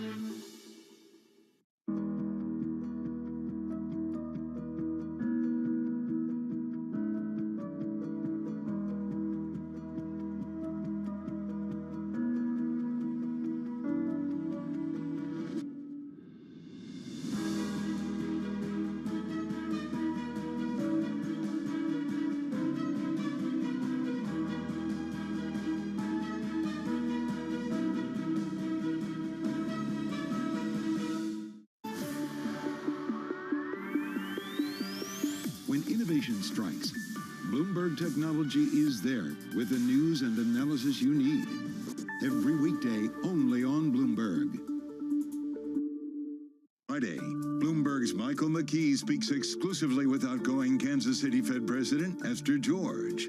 What has she learned? Where does the Fed go from here?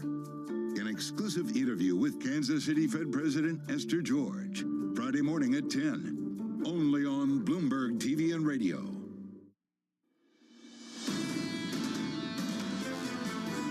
I see elevated services inflation as a symptom of an overheated economy, particularly a tight labor market, which will have to be brought into better balance for the overall inflation rate to return sustainably to 2%. Laurie Logan there, the Dallas Fed president. The latest Fed speak will continue a little bit later on this afternoon. You will hear from the vice chair, Lael Brainerd. You'll also hear from the New York Fed president, John Williams. So that's the core of the Federal Reserve. The only one missing there is Chairman Powell. A day before the blackout period, the quiet period begins at the Federal Reserve. That's come about quickly, hasn't it? The Federal Reserve decision, just a couple of weeks away, Tom. It is, and it's after that important data. We made a big deal about inflation, retail sales yesterday. We'll get some data here, John, in 12 minutes, which is important. But I think we've got a clearer understanding that no one has a clue on what the consumer's doing. What, after retail sales? Retail sales was terrible. It was ugly, yeah. But United Airlines said, no, it's not. Don't think so. United's guidance for the quarter of the year ahead, Tom, just crushed analyst estimates. And the move we've seen in those stocks already has been tremendous. So let's talk about the 25 versus 50 just briefly. Yes, I think it looks like they're leaning towards 25. Citi jumps on board. They had a call for 50. They've dropped that. Citi and Andrew Hollenhorst now looking for a 25 basis point hike as well. That seems to be where we're at going into this meeting. And we're disinflating along the way. Our next guest is going to help us with that. We'll jump into it in 2 seconds. John, I've got to watch this 2-year yield, 4.09%. And I got to be clear that our guest here nailed the movement in the 10-year lower. Lower, much lower. Nailed it. Yesterday, what were we lower by? 18 basis points. It's a real move off the back of that weak data. Alan Ruskin joins us right now. He's Chief International Strategist for David Folkerts Landau at Deutsche Bank, and we're thrilled that he could join us today. Alan, you absolutely nailed the consequences of lower yields. If the U.S. 2-year on the move to 25 beeps breaks 4% and moves lower, what are the consequences of the outcomes for our listeners and viewers of, say, a 3.7 whatever percent 2-year yield? Firstly, I think that's being perhaps overly bullish, really, and the bond market's come a long way already, and there are good reasons, I think, to suggest that we're overdue some sort of consolidation at this point. So I wouldn't want to get too excited about, say, a 3.7% 2-year yield. I mean, you're talking about, firstly, Fed funds peaking at somewhere in the region of 4 7/8, which is what the market's at least anticipating. And I don't think that's going to come down. I mean, I think, that's really only 2 rate hikes. But I think what's very, very important here is the lower the terminal rate, probably the longer the plateauing period that we see in terms of short-term rates and Fed funds in particular. So that sort of then really acts as a constraint in terms of the downside as far as the 2 years concerned. So I think 4% is probably a bit of a line in the sand as far as the 2 years concerned for the time being. Alan Ruskin, at Bloomberg Surveillance, we don't keep calls of the year, but we're really aware of people that just magically got the timeline right. Your colleague, Matthew Luzetti, absolutely nailed a recession, but a recession farther out. Dovetail the Deutsche Bank call on economic dynamics with market and FX analysis. How do you take Lazzetti's great call and fold it into a view for 2023? Yeah, on the FX side, we've been downplaying to some extent the adjustment and impact that you're seeing from U.S. rates onto the U.S. dollar. We think that last year you went through this perfect storm where rates obviously accelerated the top side and was very, very helpful for the dollar. But it was much more than that. It was a story of Chinese growth weakness. It was a story of the Ukraine war and its impact on energy prices and its impact, therefore, on both the Japan and Euro current account position.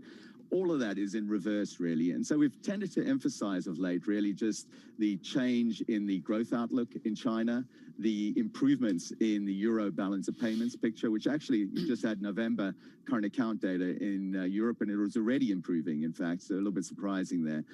So the other elements on the other side of the dollar have certainly been helpful in terms of currency appreciation for the euro, the yen, and the yuan.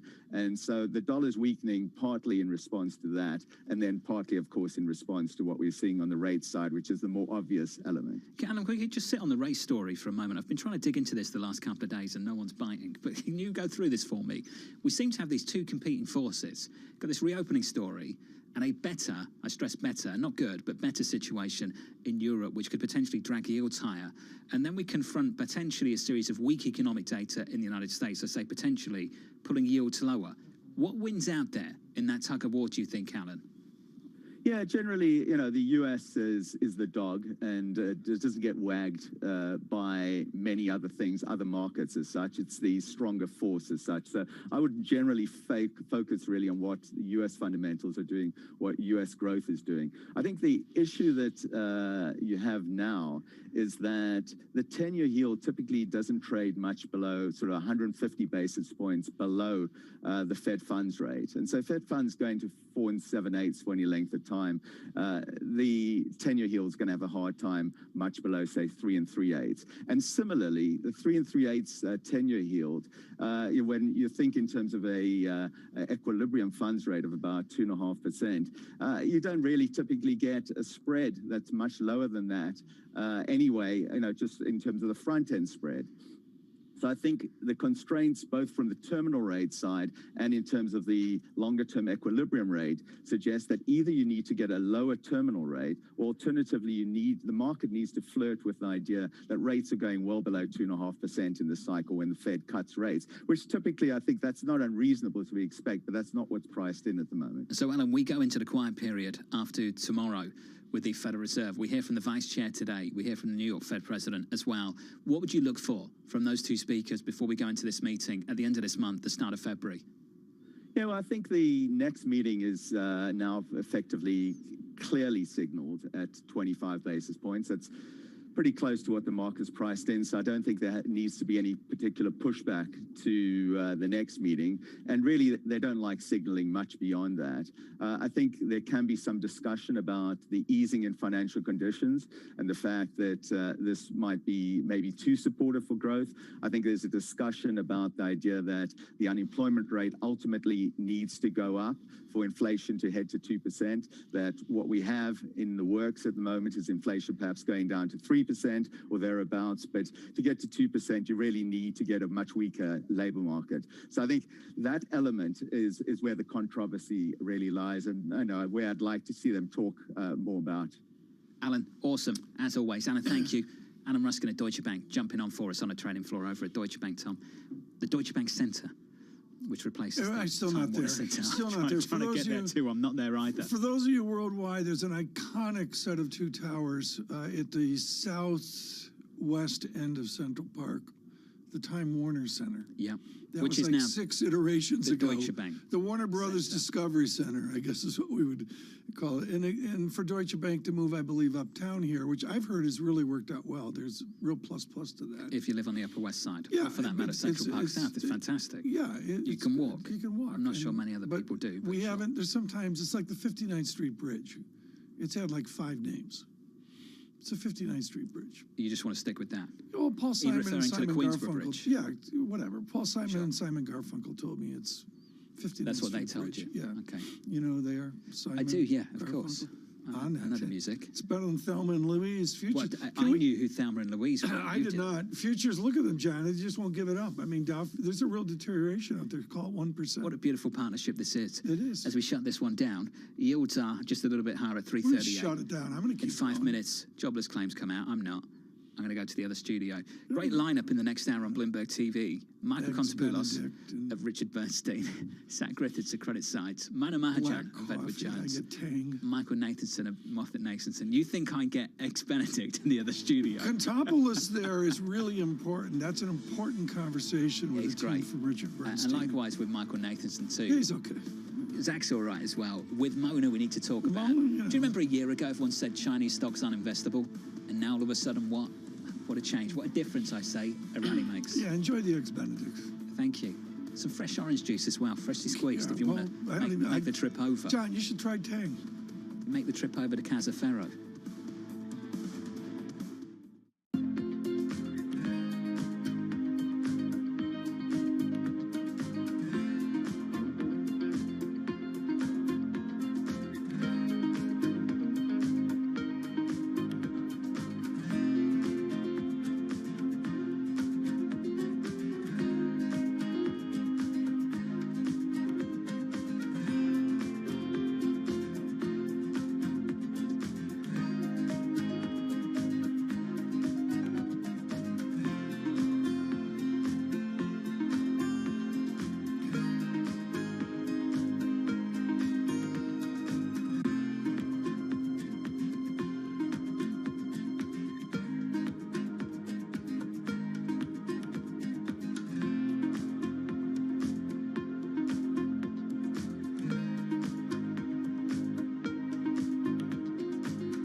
While Teslas and the like make for good headlines, the reality is that even if every car on the roads today went electric, it wouldn't be enough to curb global emissions to avoid catastrophic climate change. Greenhouse gas emissions from transportation account for about 29% of total U.S. greenhouse gas emissions. So what about the other 71%? Buildings across America burn fossil fuels to operate. What we want to do is make that all electric. Instead of burning oil and gas to give us the energy and electricity we need, we want to do 100% clean energy, all electric. We want to turn buildings into Teslas. Just like a Tesla or an electric vehicle is all electric with no fossil fuels, we want to do that with our buildings. And if we can do it in one building, we can do it in all buildings. And if we do it in all buildings, we'll reduce 30% of U.S. greenhouse gas emissions.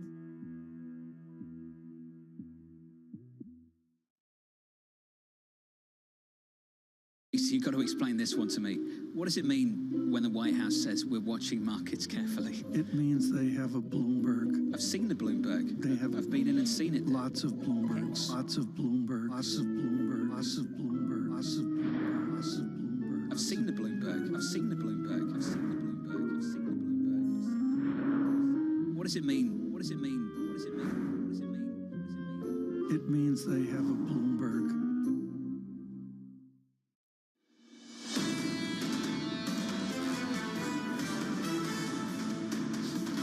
Bloomberg surveillance House, good morning on radio and television, nationwide and around the world. And we pause now for economic data. And what I'm going to say, folks, this is important. Claims, Thursday claims, we know that. McKee, excellent. Housing starts, building permits, we know that. McKee, excellent. But guess what? I've never said this. The Philadelphia Fed Business Outlook, I am on that. And so is Michael McKee. Here he is right now.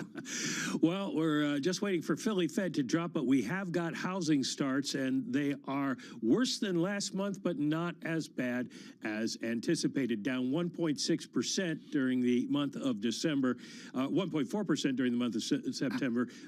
December building permits are down 1.6%. They'd fallen 11.2%, revised to 10.6% in December. But housing starts were forecast to be down 4.8%. So we are seeing finally maybe some of the higher mortgage rates working their way into new home construction.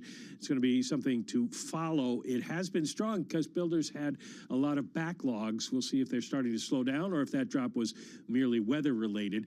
The Philadelphia Fed is out, Tom, and the Philadelphia Fed comes in at negative 8.9. That's an improvement from negative 13.7, which was the December figure. Now, the number everybody wants to see in all of these ISM kind of things is the prices paid index, and prices paid falls to 24.5 from 36.3. The prices received index is 29.9 versus 28.1. So basically, we're getting a much better inflation story in almost every bit of data that we get. Jobless claims. 190,000. I don't even know what to say. Stop and discuss. I don't even know what to say. Seasonally screwed up? Seasonally screwed up is my guess. That's official. 190,000 is a crazy low number. It's down from 205 the week before. And it whether it's correct or not, and I don't think it's really telling the exact story. It does say to everyone, no real change in the labor market, and that's going to be something the Fed has to consider here. I mean, 190 here, you take I take the 4-week moving average, which is a Bloomberg function, folks, of jobless claims here. But we are, and I've seen the Bloomberg Financial Conditions Index just in the last moment spike up here again. Some people say we're restrictive or sort of near restrictive. And other people are saying, look at the data, we're not restrictive. Which is it?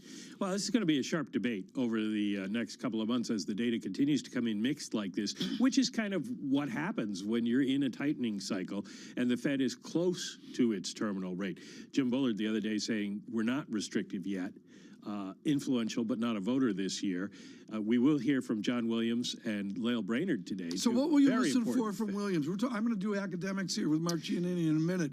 But tell me about the academics of John Williams and what a pro like you will listen for today from the gentleman of our star. Well, he was the first to articulate the idea that Jay Powell glommed onto of sort of like an onion of inflation, and that there are lower levels of Now's inflation the cooking that you part have of the to watch. show with Julia McKee. Okay, the onion, please. And so we'll see where he thinks we are in peeling that onion. It's really not a question, I don't think, anymore of 25 versus 50 at this next meeting. They want to be careful as they go forward. 25 seems baked in. Pretty much everybody on the Fed is talking about that. So I wouldn't be surprised if he says 25, but let's see what he says about the terminal rate. And Lael Brainerd, because she's been perhaps the most dovish in a cumulative on the way. Fed, in a cumulative way, saying we're going to have a lot hitting the economy, and maybe we're starting to see that, and we need to be careful as we go forward. This is going to be the interesting thing. Very interesting to see here, and of course yields move higher here nicely. 4.11 and the 2-year yield shows the movement of the morning. This is a great honor. We're going to do this, and McKee's going to talk to the outgoing head of the Kansas City Fed here with a real competence of public policy. Mark Giannini joins us right now. He is with Barclays. He's chief U.S. economist, but far more, his academics is entrenched in the debate of the moment. Years ago, a guy named Olivier Blanchard said this 808-page book is a classic. It's the book no one except Giannini has read. It's called Interest in Prices by Michael Woodford. When you were at Princeton, you were esteemed under Professor Woodford, now up at Columbia, and all that. And it's a knowledge of the underlying theory of what interest and prices do. To people like you or Ben Bernanke or Michael Woodford, do you have a theory right now that's operative, or are you flying blind? Well, I think good morning, and thank you for having me. No, we think of the framework basically that got described in that textbook and developed in that textbook really underlies a lot of the thinking among monetary policymakers across the world, I would say. People think a lot about the monetary policy through the communications of the Fed and other central banks, through the effects of policy actions longer term as well. I think the forward guidance is a direct implication of the framework developed in the textbook, and that's something that has been used at length by central banks, certainly here in the U.S. and around the world. Where in the continuum from a COVID shock, a medical disaster, and all the supply side, not supply side, but supply dynamics back over to traditional Fed theory, where are we in that timeline right now? I think we are very much revisiting the more normal dynamics now. There's a lot has been very unusual and very unique with the pandemic. But what we are seeing now is a classic tightness in the labor market, having where labor supply is fairly limited and labor demand is really, really strong, and that results in substantial wage growth. And the classic tool for policy here is to keep raising interest rates and tighten policy in order to tame that labor market and try to bring the economy on a more sustainable path so that inflation returns back to the 2% target. So I think this dynamic is something that we've seen over time. We've seen certainly back in the 70s and 80s, and now the Fed is using those tools again. The trend of disinflation that we have, and a disinflation coming down with great rapidity, do you at Barclays feel central banks are behind the rate of change of disinflation back to something near normal? So we do think here that inflation is going to come down pretty quickly, both when we do certainly when we do a bottom-up approach, looking at the individual components of the CPI and the PCE deflator, and also looking at top-down with the tightening in policy that has taken place last year. And it's going to keep having an effect in coming months. So we do see and expect inflation to come down pretty substantially this year, and likely below 3% by the end of this year. The outcome of this off a Phillips curve analysis is, I guess, unemployment migrates from 3.5%, and you would suggest out to 4.5%. I think our viewers and listeners would say that's an abrupt move, where others like James Bullard and Bill Dudley, even Mohamed El-Erian, saying that's normative, that we should see a 1% move in unemployment. What are the consequences to the public of a move from 3.5% to 4.5% unemployment? Yeah, I think it's going to feel very different by the time we have the economy slowing, as we are seeing some survey data sort of suggesting now, and you pointed out earlier on your show, the retail sales data being pretty weak as well. We expect more weakness coming in. So far, the latest data we've seen is probably more affected by weather as well and other special factors, but we expect more slowing coming in, and the unemployment rate to gradually increase.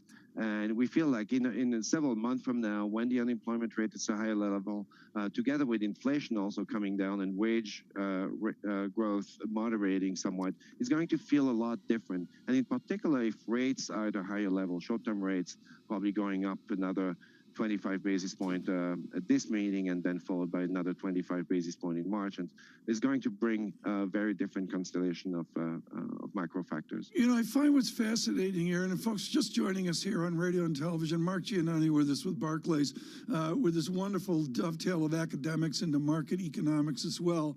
The sum of all our fears right now, Dr. Giannani, what's your biggest mystery for 2023? Not so much the doom and gloom of your biggest fear, but what's the unknown as you synthesize last year's debacle in the markets? What's your unknown right now? Well, geopolitical issues is always some very big source of concern, I would say.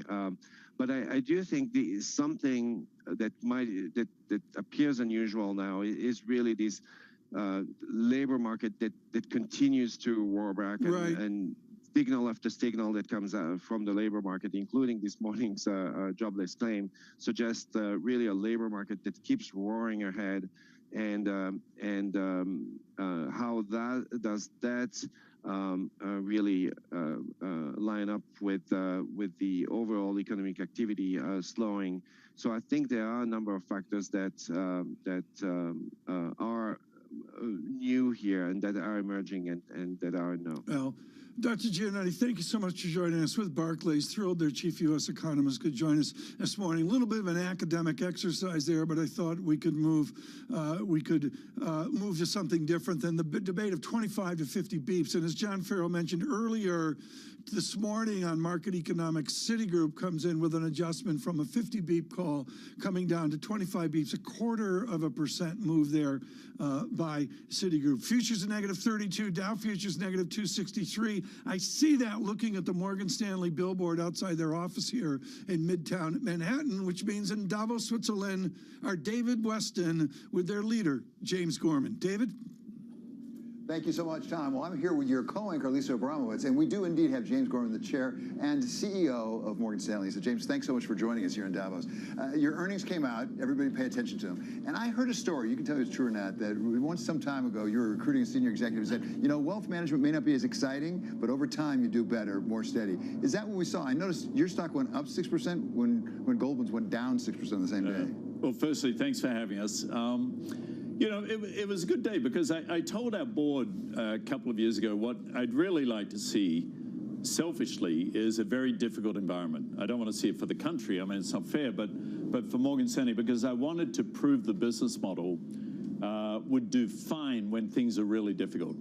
And in fact, we had our second best year ever in revenues and net income, third best in EPS in our history. So, you know, what it proved was the volatility of the markets business, everybody understands. The volatility of underwriting, IPOs are not happening when things are very uncertain, trading and the like. But what we proved is by having, you know, between $5 and $6 trillion of people's money under management, that is stable. And that was the design 12 years ago, and we've got there. One thing that you said was you are planning to expand some of the wealth management aspect, even as you cut back other parts of the business. You acquired E-Trade, Eaton Vance. Is there another acquisition that you're trying to target, or is it going to be just sort of organic growth? No, I think it's a mix of both. I mean, we started off with Smith Barney 14 years ago. Then we acquired a wonderful little company in Calgary, Canada, called Solium, which did all the sort of workplace stock plan businesses for a lot of the S&P companies. Then we bought E-Trade, then we bought Eaton Vance, and we bought Mesa West, which is another company. So we've been building them, and as opportunities come up, we keep acquiring those spaces. Is there room for another large acquisition? There's always room, but we like things that aren't balance sheet intensive. We like things that help grow scale in spaces that we understand. And, you know, we like things when we know what the capital picture looks like. So, you know, at the moment, we've been quite aggressive with our buyback. We doubled our dividend 2 years ago. We increased it 11% last year. But we're also dealing with changing regulatory environment. So you're managing between what are the capital demands regulators require, how do you distribute it through dividends and through buybacks, and then what do you need to do to invest in the business, and part of that investment, of course, is acquisition. So it's a sort of chess game that we're playing. James, you said it was there were some difficulties, and you were happy that you could manage through those difficulties and show that your model works. Some of the difficulties were some highly leveraged loans for some acquisitions and things like that. Yeah. Is that crimping your ability going forward to make some of those highly leveraged loans? Are you changing the risk calculus? No, we've been, I would say, conservative over the last 2 years. In fact, it was September, I think September a year and a half ago, that I met with the management committee and said, let's all just pull it in 5–10%, right? And our RWAs, our risk-weighted assets, actually declined at the end of the year. So we did that. And so within the leveraged loan space, again, a little conservative, but we have a large portfolio. Obviously, you're going to take some losses in these markets within that. They're absorbed in our numbers, but you're also generating a lot of interest income, a lot of fees on it. So in balance, David, I think we're reasonably well positioned, but we're definitely not trying to be aggressive in this environment. There is one high-profile loan that might rhyme with Twitter that we're going to have to talk about. The Twitter loan that I know Morgan Stanley led on. Could Morgan Stanley end up owning Twitter? Could Morgan, I've never been asked that question. No, we could not end up owning Twitter. Do you plan on offloading those loans, or do you just plan to hold them? Firstly, Twitter's a great company, and let's be fair, Elon Musk is one of the greatest entrepreneurs and business people, in the last century, and that's not an exaggeration. Look what he did. Just take the Boring Company alone, let alone SpaceX, let alone Tesla. I mean, this person has extraordinary capabilities. Twitter is a great company. Obviously, it's gone through a restructuring. It's part of our. I'm not going to talk about the specific loan position we have, but we're very comfortable with that position. So there are a lot of things we don't know about the economy going forward. One thing that people seem to be reasonably confident is the rates are going to be higher. Interest rates are going to be higher than they have been in the past. How does that basic fact change your business? How do you manage your business differently when you've got rates at 4, 5, 6% instead of 0 to 1.5%? Well, we had an artificial environment.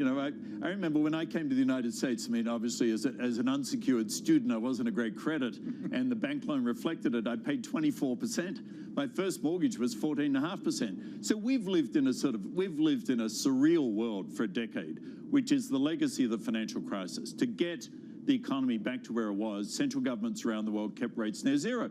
Then along came COVID, which delayed what would have been a natural rise in rates globally. Then along came the Russian invasion of Ukraine, which further delayed it. Finally, you turn the corner in 2022, mid-22, when the Federal Reserve and other central banks around the world, not by coordination, just by need, had to normalize rates back to neutral. They've gone higher than that. They had to go higher in order to take some of the fluff out of the economy. So I see it as sort of a natural consequence. I don't think of it as particularly alarming. A natural consequence, but which parts of Morgan Stanley's business are hurt by higher rates and which are helped by higher rates? Well, we benefit in net interest income in the wealth business. We manage over $300 billion of deposits, and rate volatility obviously helps your macro trading businesses in foreign exchange and rates. It hurts companies wanting to do deals because the cost of financing is higher. It hurts your margin loan business. People bring down their margin loans because it's more expensive. So there are gives and gets, if you will. But what I loved about the performance of the business last year, which again wasn't a record, but was a great year, was that with those gives and gets, we came out in a position of 15% ROTCE and attracted over $300 billion of new money from clients.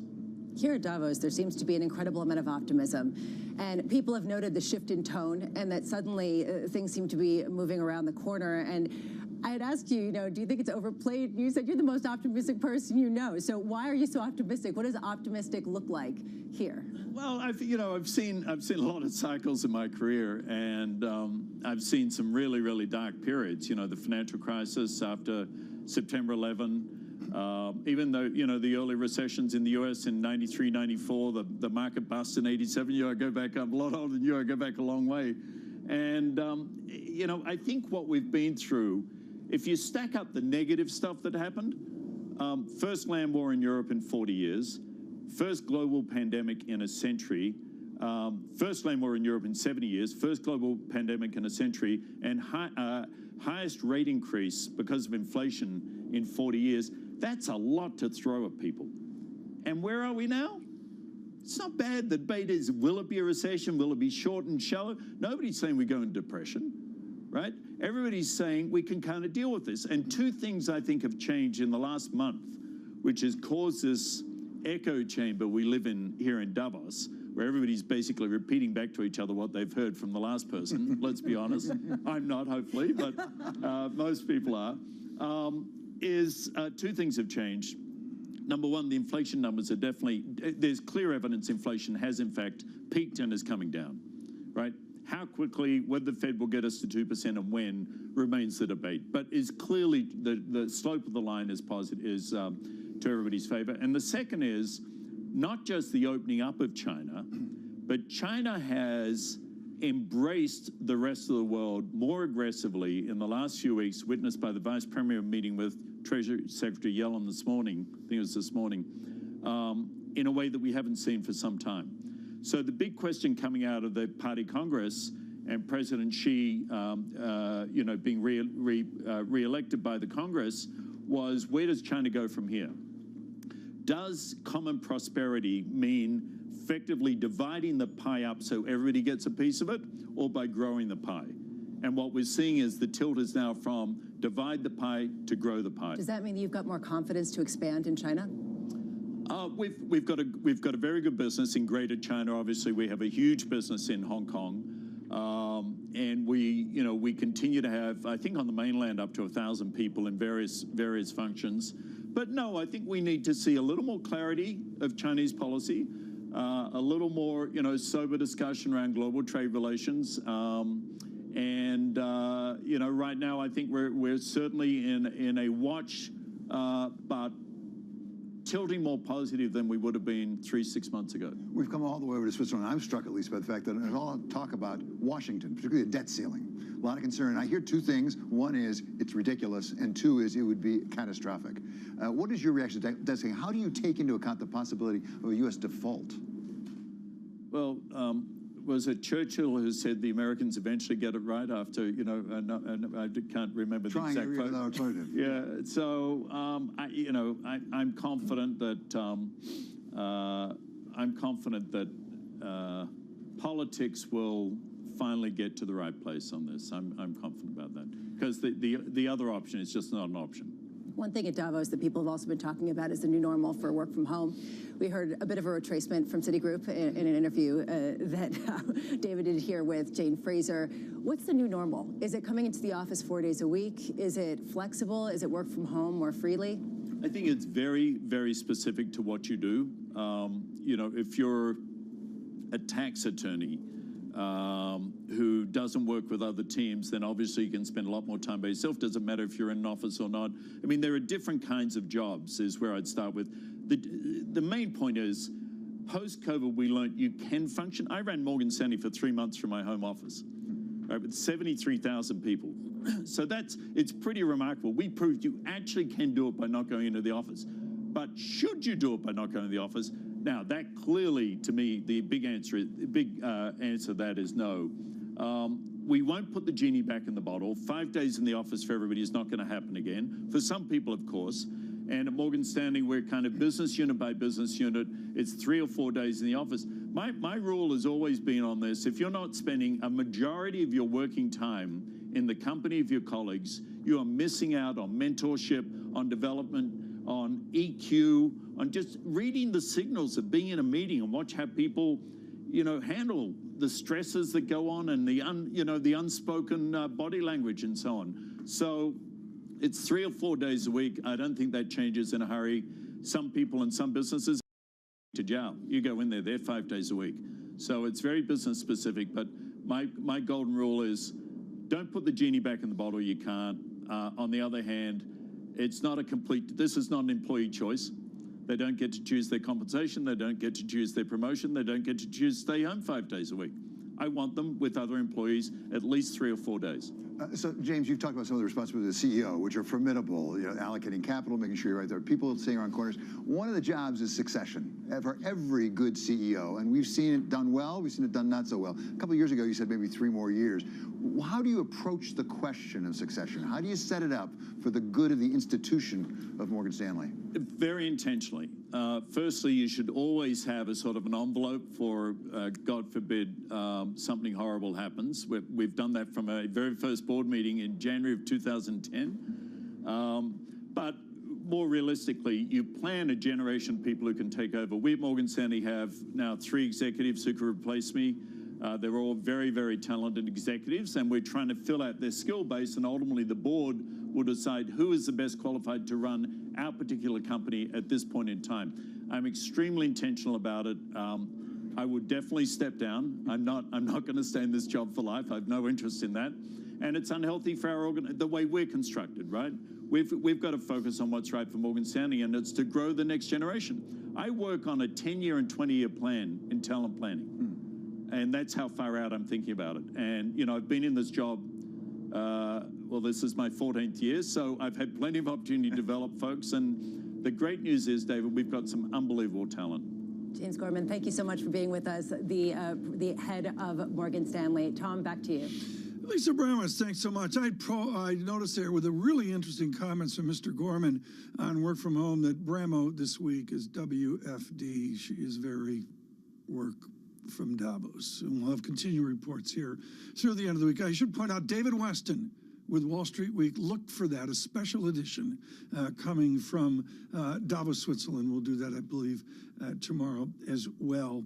The world's changed. There was economic data. I've looked at a couple notes while we were listening to Mr. Gorman. Ian Lingen really frames out how unusual claims are. Anyone that tells you they understand initial jobless claims in the United States of America, run as fast as you can, hopefully holding on to your wallet. 190,000 on claims. That is absolutely stunning coming out of this pandemic. Please stay with us through the day. Futures fractionally improved marginally at a negative 28 on futures of VIX 21.48. This is Bloomberg Surveillance.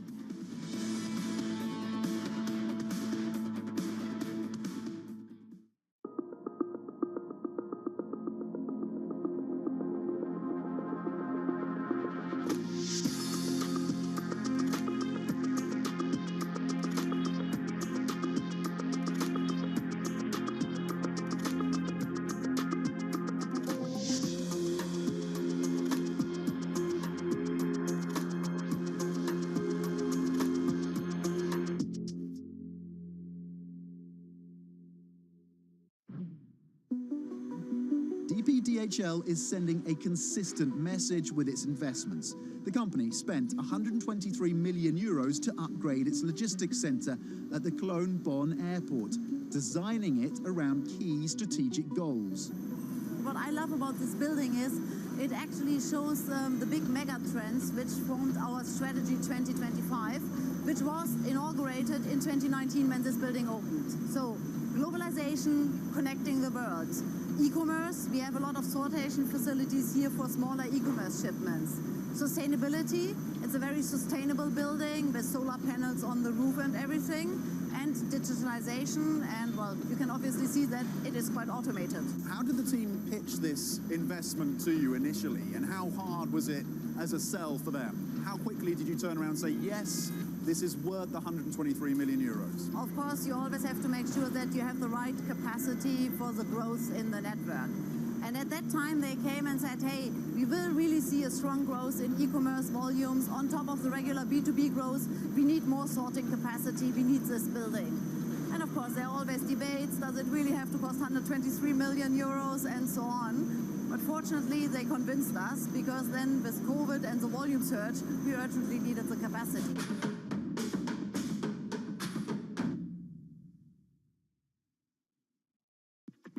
When you think space, you probably think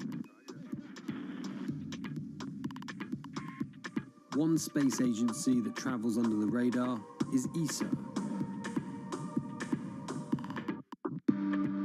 which is surprising considering what the European Space Agency has achieved and how vital it is to the global space industry. We've collaborated with pretty much everybody who is involved in space exploration. ESA wants to be a leading force in furthering humanity's mission into space. ground. Do you copy? Copy. If we want to have successful human missions to Mars, we are going to have to learn to live and work off-world in a different way. The place where we are going to learn to do that is on the moon. Can ESA help humanity take its next giant leap?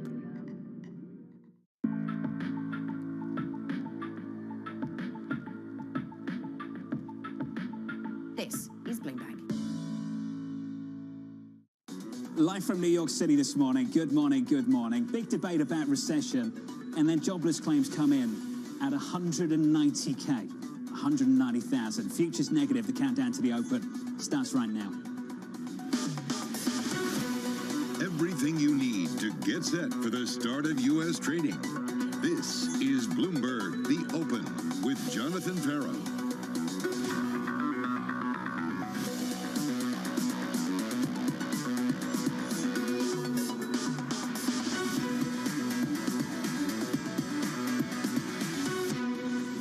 From New York coming up. Tech results kicking off with Netflix after the close. Jobless claims data in America defying the gloom as the Fed leans harder towards smaller rate hikes. We begin with a big issue. Bonds starting to behave like bonds. Bonds are going to be your friend. I definitely like bonds more than stocks. There is the potential now for bonds to offer diversification benefits. Inflation is on its way down. The economy is slowing. Things are slowing down. We're looking at economic data. Very aggressive central bank tightening and quantitative tightening are starting to bite the economy, and they're biting hard. All of those factors should suggest that high-quality bonds will produce positive return. Investors are making the decision, get me into bonds. One thing about fixed income, and this is the boring part of fixed income, it's the income. Bonds could be 4 to 7% return this year. That doesn't happen when yields are close to zero. It is an environment in which bonds are cheap again. You get a yield that each day accrues as each day ticks forward. The attractiveness of bonds going into the rest of 2023 has surged. Let's start a conversation right now with RB's Mike Contopoulos and Zach Griffiths of CreditSights. Zach, I want to start with you. 2 points. Bad data. Bad news is bad news. Good data, good news is good news. And finally, bonds responding to that news in a way you'd anticipate. Are we making a breakthrough here? Yeah, John, it's tough to say. I feel like we go from good news is good news to good news is bad news on a day-to-day basis. And when we think about sort of the recent data this week, you definitely saw some softness in retail sales. You're starting to see softness on a consistent basis on the manufacturing side. So that's concerning in a way, but we think it's consistent with the Fed having tightened as much as it has and consistent with a downshift in economic growth in 2023. But we think if the Fed does what we're calling for and hikes just 25 more basis points in February and holds from there, we think we can avoid a recession in 2023, creating a great backdrop for fixed income. Well, let's start by talking about the data, Mike, and then we can get to how the bond market's responding to it. How bad is this data? Yesterday, I get it, industrial production, retail sales. This morning, jobless claims at 190,000. That does not scream recession, Mike, does it? It doesn't, Jonathan. I mean, listen, you got to differentiate between the data today versus the data in 6 months, 9 months, 12 months from now. And of course, the market's forward-looking. So the market should not be trading on, today's data. I mean, look at, GDP now, for example. I think it's north of 4% at this point, but rather what's going to happen in the back half of 2023 or into 2024. And I think that's what the bond market's telling you, is that the data is okay today, but it's clearly deteriorating and has been for some time. I mean, you have ISM new orders, PMI manufacturing. Look at Empire the other day, retail sales. Really everything other than labor is certainly weakening. But you got the service side of the economy that's running hot. And that formula of a hot labor market with weak other economic data is the perfect recipe for fixed income, in particular treasuries. So with that in mind, for the same reasons you like treasuries, Mike, shouldn't you hate credit? What business does high yield credit have rallying into survey data that is showing sub 50 prints on the ISM? It's pretty ridiculous, Jonathan. I mean, listen, I think there's a lot of technicals going on in the high yield market. You've had next to no issuance, which in and of itself, by the way, is a really bad sign. In our default model, issuance is a big factor into our default model. When you have low issuance, you have huge risk aversion. Risk aversion is usually bad for high yield. But perversely, what's happened is most high yield portfolio managers have high cash balances at the moment. They're not paid to manage cash, they're paid to manage high yield. You've got coupons that are coming due, and you got to put that cash to work, and there's no primary market to do it. So it gets recycled into secondaries, and that ultimately pressures spreads lower. That can only last so long in the face of deteriorating economic data, deteriorating fundamentals on the corporate side. Listen, we're about to enter into an earnings recession. Low quality never does well in an earnings recession. So the whole "this time is different" argument, I think, is not going to hold a lot of water. As defaults start to increase, as liquidity remains tight, as you go into an earnings recession, I don't care what the technicals are, spreads are going to widen. But by the way, Jonathan, everybody loves IG. We don't like that either. Mike, I can see it in your notes. You said this: why would anyone take credit risk here? So build on that. It's not just high yield, it's IG as well. Yeah, I mean, listen, I think probably the most consensus fixed income trade out there is investment grade credit. You look at spreads on investment grade, you can own the investment grade market at about now under 5%, or I can own a 2-year treasury at about 4%, give or take on any given day, it's a 50 basis point difference. Why would you take liquidity and credit risk going into an earnings recession when I can get lower duration, same yield paper and treasuries? It makes absolutely zero sense to us. And so we really don't like credit here. We think there will be a time, by the way, to own credit, Jonathan. And the fundamentals are not terrible. I mean, balance sheets are relatively healthy, but now is not that time.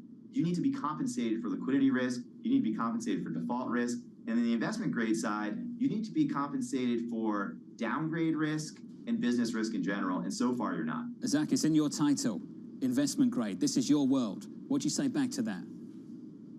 We're taking the other side of Michael's view, and certainly appreciate that yields have come down a bit. But when you think about the reinvestment risk of owning a 2-year treasury versus the duration of the IG index closer to 6 or 7, something like that, I think that factors into it. And while he did mention some technical concerns, I think that there is a lot of cash out there looking for a home. We don't have as negative an outlook on economic growth or earnings as Michael seems to have. And so we think that really the income that you can earn now relative to what you've gotten in the past makes IG attractive. And we think high yield is even more attractive. Again, yields have come in quite a bit. We think the fundamental backdrop is solid. And even with a downshift, when you look at the supply and demand dynamics, demand is really coming back from the retail side. You've seen that in the first couple weeks of this year. We think that has some staying power, while at the same time, the maturity wall in high yield world isn't a concern, I'd say, in the first half or maybe in 2023 overall. So if markets can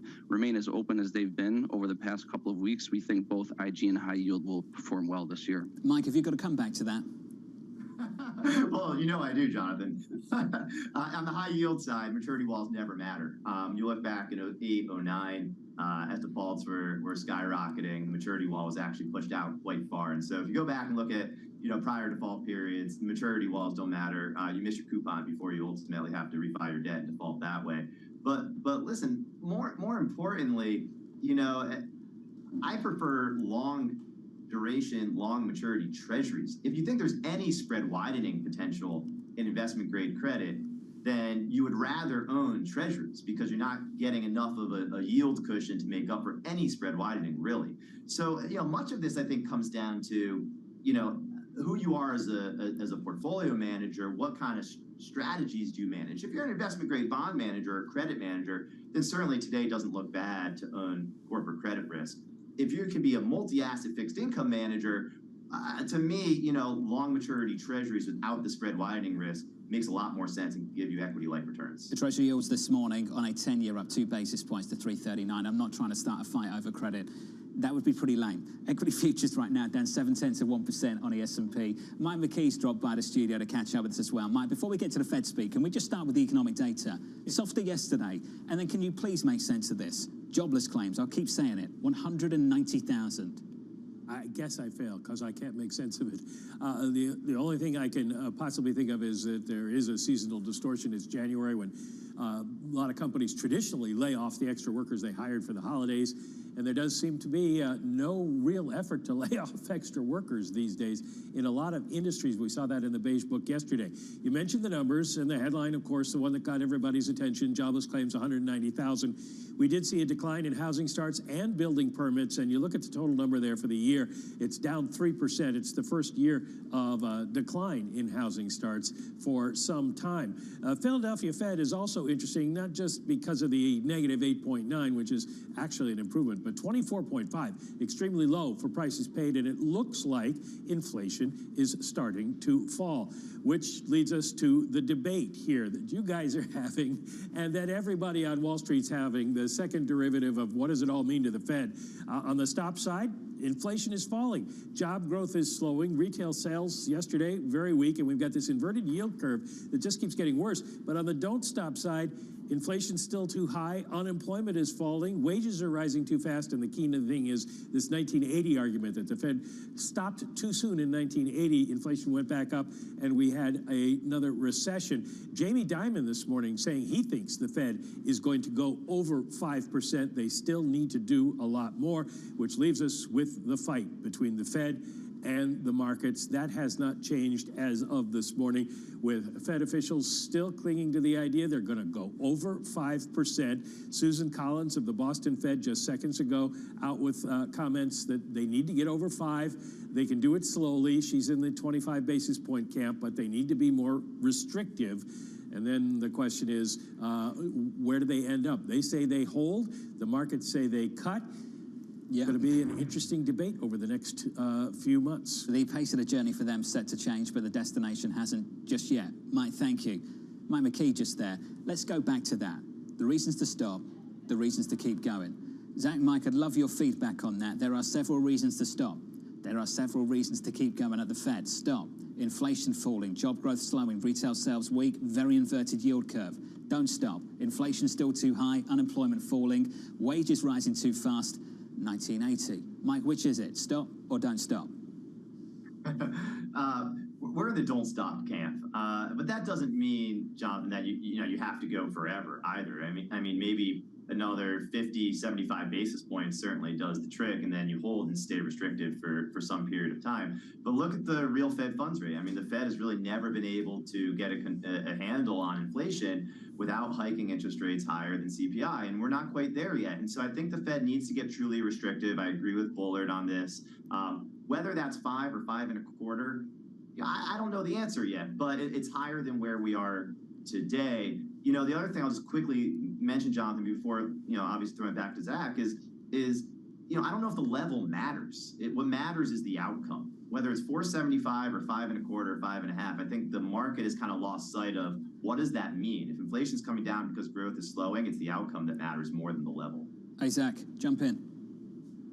Yeah, we keep being on opposite sides of the discussion here. We're more in the stop camp, and that's not stop right now. We think 25 more basis points. And when you think about the policy rate in real terms and where we think inflation is going this year, we think by, let's say, the midpoint of this year, you could have inflation running at around a 3%, maybe even in the 2-handle range, with the policy rate, if our call is correct, around 450 to 475. So that's a very real terminal rate in that case, and we think that that's going to be enough to keep inflation down, keep it, slowing toward their 2% target and remaining there on a sustained basis. And then maybe at the end of 2023 and into 2024, we can start thinking about cutting rates. So we think the biggest mispricing in the market right now is the very quick shift to rate cuts. We know the Fed has said that's not their plan. They've said it over and over again. The market hasn't budged. So we think lower terminal rate, staying there for longer, and inflation coming down more quickly than perhaps is appreciated by broader market sentiment at this point. It's January 19th, and I think the consensus has shifted twice already in the last couple of weeks. Neil Dutter of Renmac pointing that out. Neil published just moments ago. He said in less than a week, financial market participants have gone from increasing odds of a soft landing to increasing odds of an imminent recession. Sorry, but the economy simply does not work this way. This is where Neil was at in the last 24 hours. And Mike, I'd love your view on this. This is what Neil's got to say. It's a more constructive, optimistic view on things. He said the manufacturing data were undeniably weak, but why does this continue? Aircraft and autos have a lot of momentum. The dollar sold off, supporting the exports of manufactured goods, and global growth has rebounded. Mike, a final word on that, please. Yeah, I think, listen, at the end of the day, it is very difficult to see an economy that's going to continue to, or I should say, expand from where we are today, given that rates are restrictive. You saw what's going on with banks. You know that lending standards are the tightest they've been since the global financial crisis. That's not an environment, especially as you go into an earnings recession, where growth re-accelerates. And so from my perspective, I'm not, terribly bearish on the economy. Like I said earlier, the economy's doing okay right now. But, if Zach's right and you got 1.5% real Fed funds rate in 6 months' time, that's pretty restrictive policy in the context of an already slowing economy. It doesn't look good. We'll keep building on this. Mike, Zach, you're going to stick with us. Equities down about 0.8%. Hearing from the Boston Fed President, Susan Collins, this morning, saying the following: remains optimistic about a soft landing and the odds-off one. Says the slower pace of rate increases is appropriate. This is about risk management now for some of these Fed officials. She says a more measured rate hike and that address of a more measured hike from, say, 50 to 25 would help address competing risks. That from the Boston Fed President, Susan Collins. A little bit later, you're going to hear from the Vice Chair of the Fed. You're going to hear from Lael Brainerd. You'll also hear from the New York Fed President, Mr. Williams, as well. All of that this afternoon. Coming up, corporate America, reigning costs. These cuts help us drive greater efficiency, help us size the footprint. We think we're set, but we will continue to adapt to the environment as it unfolds. That conversation up next.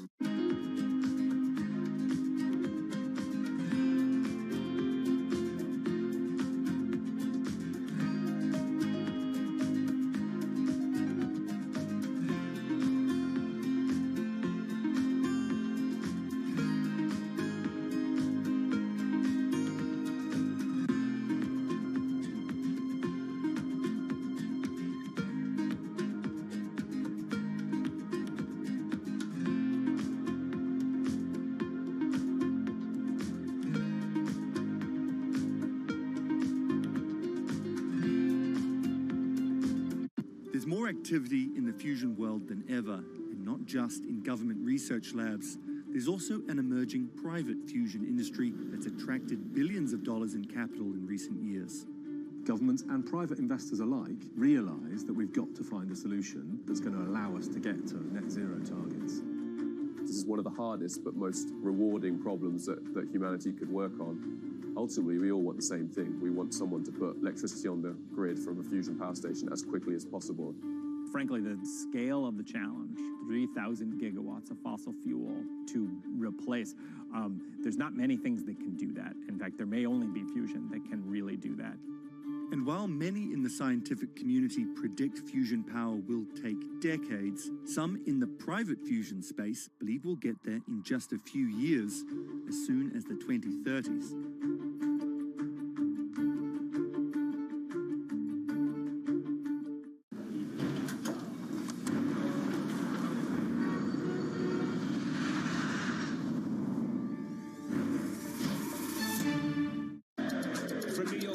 London, in Sydney, from Washington, in Tokyo. 9 a.m. in Beijing and Shanghai. Good morning, everyone. Have a great evening. Here's what I'm watching. You do not want to miss this story. Is there the kind of upside?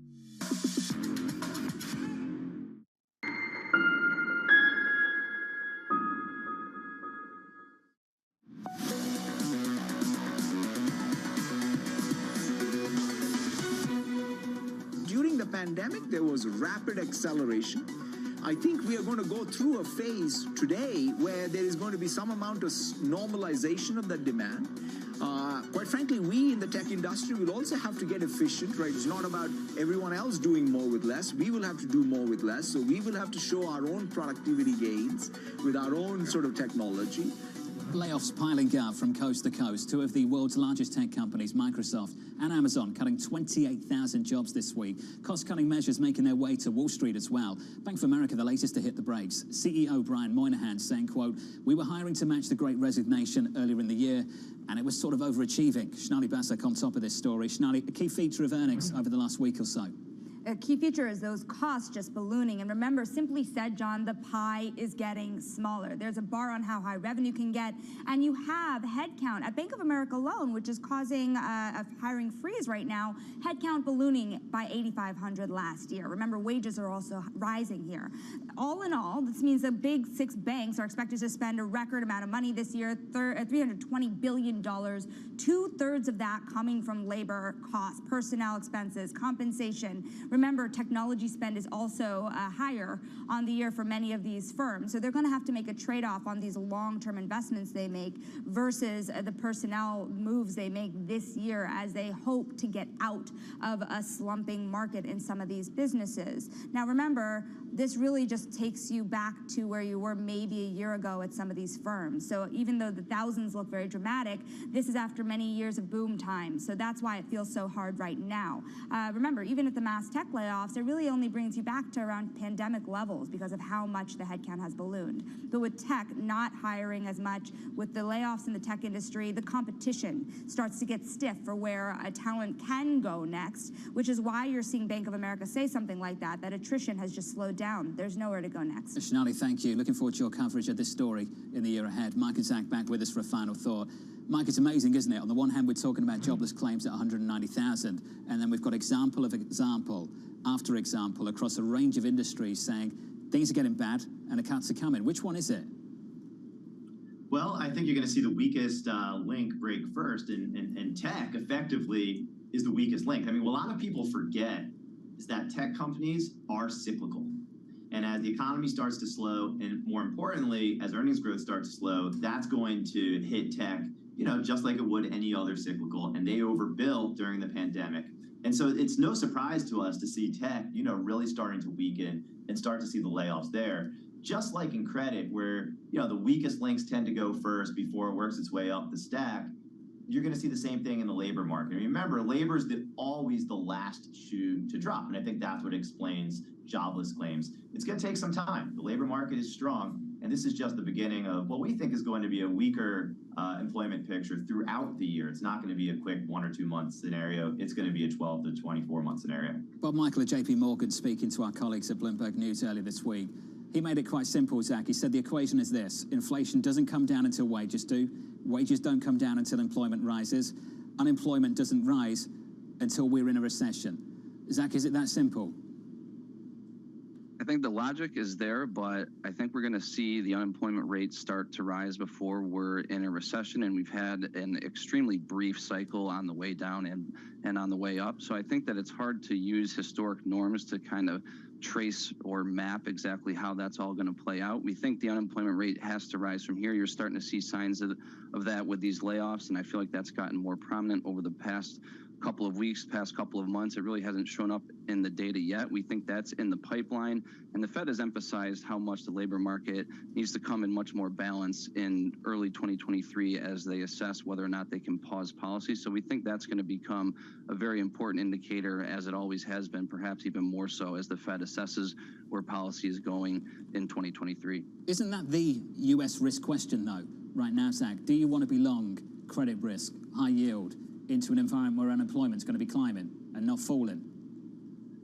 Historically, it's been a difficult situation to be long in that, but we think that when you look at yields and the type of income you can generate from fixed income, on top of the fact that there still is a lot of cash out there on the sidelines, we think have been kind of sidelined due to all of the macro uncertainty, all of the policy rate uncertainty. We think that continues to come into the market in 2023, as investors were certainly hit hard in 2022, but came into the year more or less on sides, understanding that duration was not the place to be, credit was not the place to be. There was almost nowhere to hide. So we do think you're seeing that in the first couple of weeks of this year, reinvigorated investors with cash to put to work at much better yields, which really is the backdrop of our constructive outlook. The year of fixed income, I've been told several times. We'll work out which bonds by year end, I guess. Mike Contopoulos there and Zach Griffiths. We'll find out who was right ultimately. Equity futures right now down 0.75%. Fantastic panel to kick off the show this morning. Coming up on the programme, the morning calls, and later,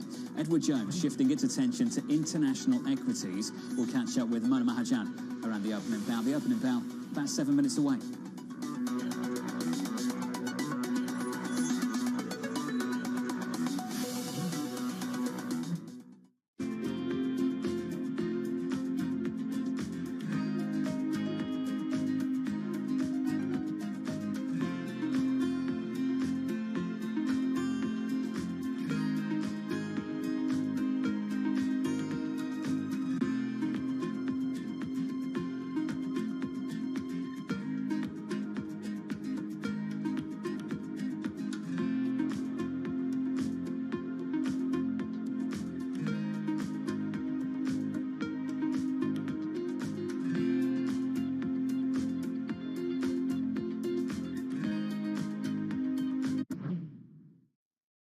governments, we have a responsibility to create the incentives and the space for you to flourish, a receptive environment for change, and the accountability that comes with guardianship.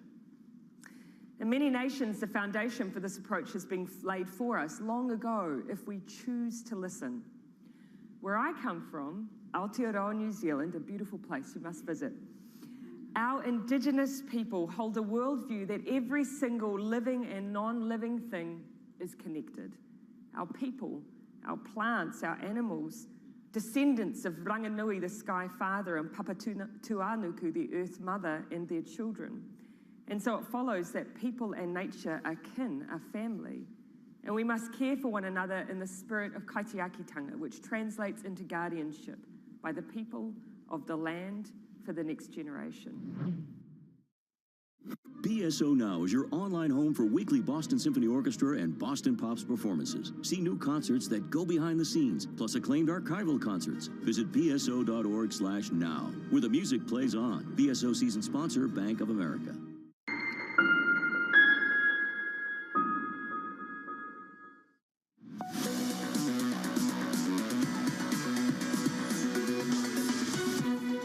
Minutes away from the open in Powell Equity Futures, negative 0.7% on the S&P and the Nasdaq, down about 0.8%. That's the price action. Let's get you some morning calls. First up, Jefferies upgrading Philip Morris to buy, saying tobacco stocks offer better returns during economic downturns. Your second call from B of A, Bank of America downgrading Charles Schwab to underperform from a buy, cutting shares by 2 notches in anticipation of the Fed ending its rate hiking cycle this summer. That stock is down by 3.7%. Your final call from JP Morgan, naming Meta a top pick ahead of upcoming results, and the company's best positioned to weather a challenging ad market. That stock's still negative, a little more than 1% at 131.55. Coming up, some analysts at JP Morgan once called China uninvestable. They quickly took it back, and now everyone is lining up to buy. Mona Mahajan of Edward Jones joins us to discuss the growing chorus of China bulls.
On the product may read Made in the USA, but the sign on the CEO's door often says Made in India. Alphabet's Sundar Pichai, Microsoft's Satya Nadella, IBM's Arvind Krishna, Micron Technology's Sanjay Mehrotra, and that's just the start. Add in the chief executives of Adobe, Deloitte, Gap, VMware, and that doesn't count Indians running companies all over the world. Why have so many Indians risen to the top? Vinod Khosla points to India's incredibly competitive education system. If you can survive the pressure it takes to get into one of the Indian institutes of technology, it gives you confidence to handle American universities and later the business world. Meanwhile, the belief in India's ability to produce so many tech wizards is reinforced every year. Indians make up about 3/4 of the immigrants receiving coveted H-1B visas for the U.S., and it's a safe bet that some of them will eventually find their way to the C-suite.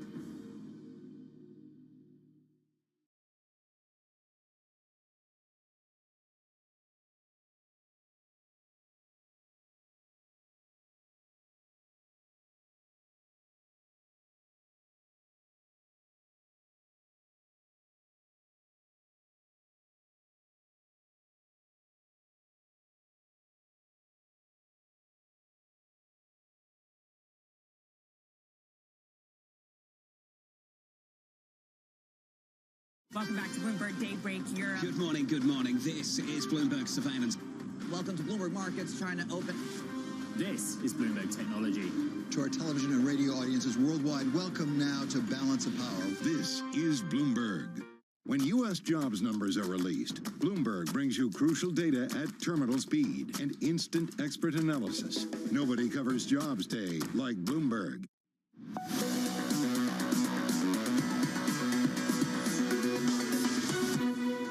We are coming off the back of the biggest one-day drop on the S&P 500 since the middle of December. On the Nasdaq, we were on a 7-day winning streak, approaching 8 percentage points of gains over that period, and then we snapped it yesterday. Futures lower again today on the S&P by 0.6%. Likewise on the Nasdaq. Let's see opening bow, switch at the board and get to the bond market. What a move we saw yesterday off the back of weak data. This morning, jobless claims. What recession? 190,000 yields up 2 or 3 basis points on a 10-year, 339.87 on a 10-year. Yesterday, we dropped hard across the curve. Just remember the 10-year back in October had a little look at 434. That 433, 434 was the intraday high of the year last year. 339.87 is a monster turnaround in the last couple of months. ECB talk earlier, hawkish without a doubt. Euro dollar 108.22, firmer, stronger euro against the dollar this morning, up 0.25%. And look out crude, just about holding on to 80. That's a turnaround, $80 and about 10 cents or so. We are positive there by 0.7%. 40 seconds into the session. Here's the price action for you. We're negative by 0.5% on the S&P and the Nasdaq. We're down 0.5% also. One stock to watch at the open, Procter & Gamble. Sales falling across categories as consumers grew more cautious amid higher prices. The CEO said this: it was a very difficult cost and operating environment. Katie Lyons has more. Hey, Katie.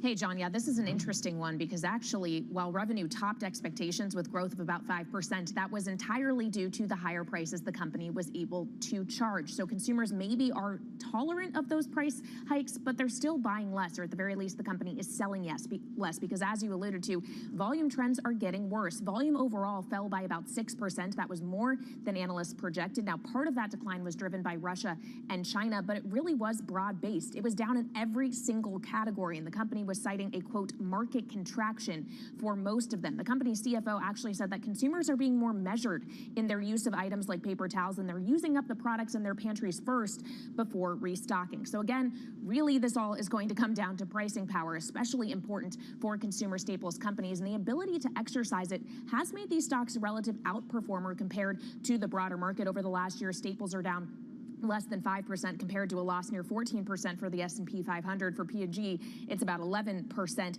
It raises the question, though, John, what happens when you can't just keep hiking prices? Inflation already probably has peaked. Consumer tolerance looks like it may be starting to crack when it comes to those higher sticker prices. So then volume's really going to start to matter again. And for P&G, that trend already isn't looking great as we talk about heading into a slower growth environment. So that's likely what is weighing on the shares today, with the stock down about 2% in the first couple minutes here, John. Kelly, brilliant morning. Thank you. So far, at least for the bond market over the last 24 hours or so, not for that stock. Alcoa is a story for you. The biggest US aluminum producer, aluminium for those of you in the motherland, of course. Alcoa down by 2.4%. Listen to this one. Last year, global turbulence negatively influenced costs for energy and raw materials, and we saw significant variance on product pricing. We're taking actions to further improve. Katie Greifert, this did not sound good from this name yesterday, did it? No, it was really a list of bad news from that earnings report. Adjusted EBITDA fell 97% year over year. We're talking about just $29 million in adjusted earnings in the fourth quarter. And you had the company warn that aluminum shipments will be weaker than expected. I'm not going to try to say it like you do, but there's a few factors here. You have geopolitics and higher raw materials costs. You also have lower aluminum prices because the metal fell more than 15% last year. And as you can see, that was a big weight on Alcoa shares, which dropped 24% in 2022. Since higher costs, lower aluminum prices, it's a pretty bad mix for a metals producer. And 2023 was off to a pretty solid start. Less so this morning, John. We have Alcoa down about 3.5% or so. It's bouncing around there. It's weighing on other metal makers as well. You can see Freeport, McMoran, and U.S. Steel also lower as trading kicks off. The Bloomberg Commodities Index, though, it just flipped higher, John. That would be a 9th day of gains. Katie, thank you. A third day of losses on the cards. Never mind a 9th day of gains. A third day of losses on the S&P right now. Down 0.4% on the S&P 500. Evercore's Julian Emmanuel had this to say a little bit earlier this morning. He said the market's New Year rally has concluded. He went on to say, and while economic surprises have increasingly occurred to the downside, the deterioration is unfolding against the backdrop of the fact that no bear market has ever bottomed before the start of a recession. That line right there, no bear market has ever bottomed before the start of a recession. Evercore's Julian Emmanuel thinks that bottom is in our future, at least on this side of the Atlantic. On the other side, you've heard all the optimism on international equities, on Europe, on China. Mohit Mahajan of Edward Jones had this to say: any bout of volatility may be an opportunity to position for a gradual recovery ahead as the US dollar weakens further. It will support international equity returns. Mona, I'm pleased to say, joins us right now. Mona Mahajan, let's start right there. How compromised do you think the US story is compared to what you see abroad? Yeah, you know, it's interesting, John. I think last year was very much a U.S. story that looked relatively more resilient given the strength of our labor market, given we weren't as exposed to the energy crisis. But as we headed towards the back half of last year and into this year, in fact, the international and European story is starting to look relatively promising. And that's not only because we did get better weather patterns in Europe over this winter period thus far, at least, which kind of saves them somewhat from this energy crisis, but also because we are seeing the China reopening story. We are seeing, as the Fed is concluding its hiking cycle and the European markets are perhaps still going a little bit further, the US dollar has weakened, which has provided support as well. So we've seen this kind of trifecta between the dollar, better weather patterns, China reopening, supporting this international story. And so we do think, you know, as the year progresses, there is an opportunity even to look beyond the IFA, but think about the emerging market opportunity reemerging. Now, keep in mind, this is also dependent on us getting through this potentially global downturn, reemerging in a pattern of better global growth overall.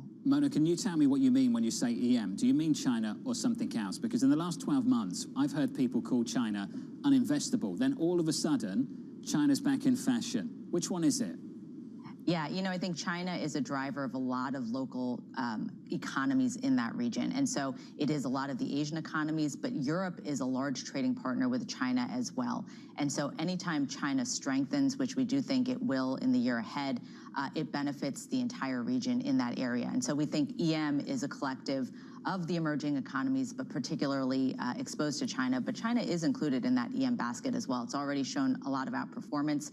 And so we do think that there's a period of stability ahead of us, but we think generally the outperformance can continue over the next 12 months. Is the same true of Europe? And let's stick on Europe just for a while. Do I want to make a trade on Europe because it got lucky with the weather, or are there fundamental reasons to invest in that region for the long term? Yeah, you know, I think generally speaking, what we've always seen in Europe is that the valuation discount is in play. And in fact, the valuation discount is at a high versus the US right now. And so that part of the story remains. But to your point, longer term, fundamentally, what does Europe have to offer? Well, it is exposed much more to the value parts of the market. So areas like industrials, like energy, parts of financials are tremendous parts of the economy in Europe. And if we think a value story has some legs over the next year and years ahead, Europe is an interesting way to play that. Now, keep in mind, they aren't as exposed to some of the more productive technology parts of the market. They do have an overhang in their banking system. They do have an overhang that they've been facing this slower growth, lower inflation environment for years ahead of the last 12 months.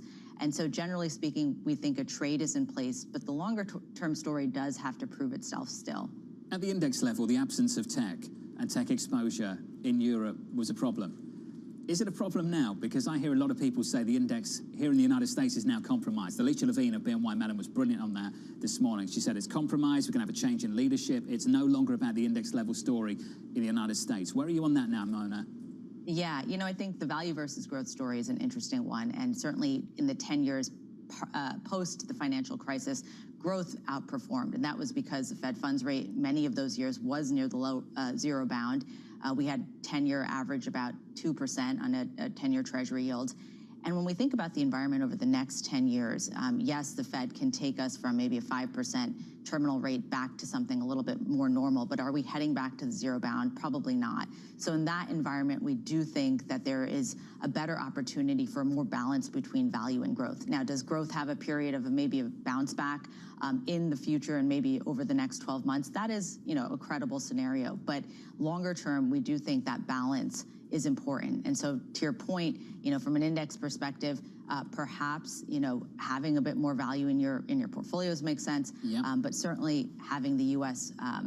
With a balanced index is also beneficial. In the short to medium term, I am wondering what rates and lower rates means for U.S. tech. Now, Mona, as you know, rates are lower over the last few months because people anticipate the economy is going to get worse. And I'm trying to understand what that means for tech stocks. Do you get the valuation relief of lower rates, or do you get the earnings challenge off the back of the reason why rates are low?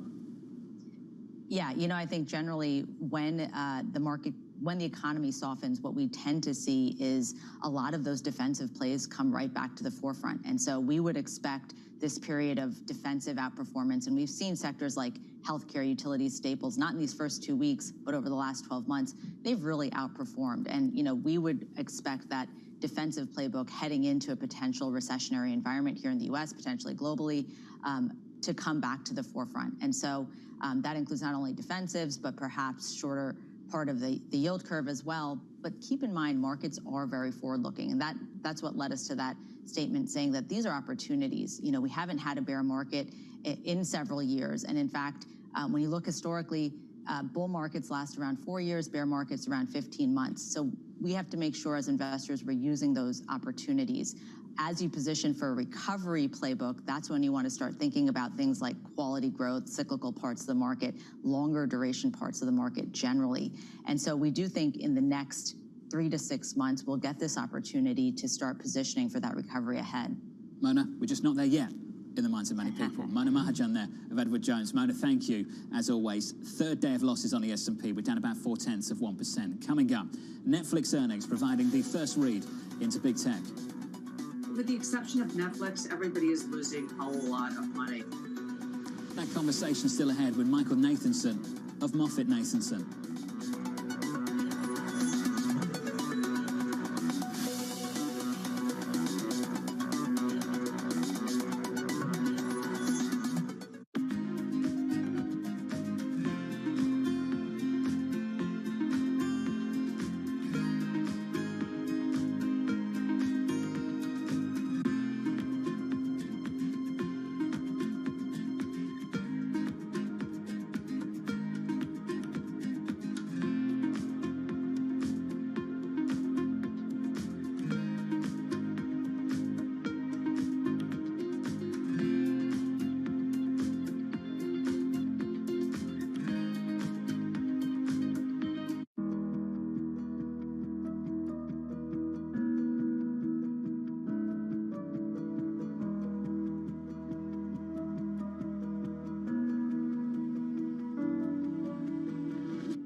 So the inflation environment has been changing a little bit. Inflation's been very low for 25 years. Now people think inflation's coming back.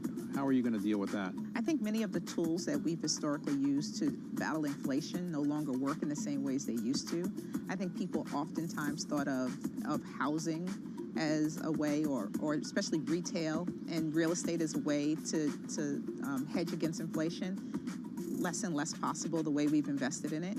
I think commodities similarly have been thought of as a way to hedge against inflation. There are challenges over the long term. Equities have been a hedge against inflation.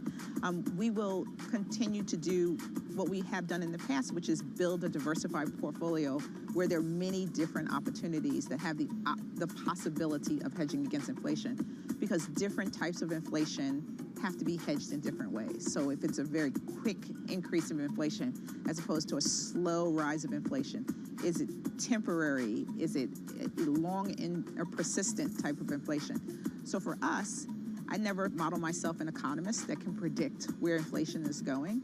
And so what I need to do is build a diversified portfolio where there are different options that can fight the different types of inflation and to pay close attention to it. And you know, fundamentally, it's done through the equity markets. This week, Bloomberg is live at the World Economic Forum annual meeting in Davos, Switzerland. As energy crises loom, wealth inequality intensifies, and global power dynamics dominate headlines. Trust Bloomberg for the fastest coverage and exclusive analysis from the world's top leaders and experts. Does that mean the central banks are going to keep rates higher for longer? Maybe. And that's the issue that I have related to liquidity. Coverage continues only on Bloomberg Television and Radio.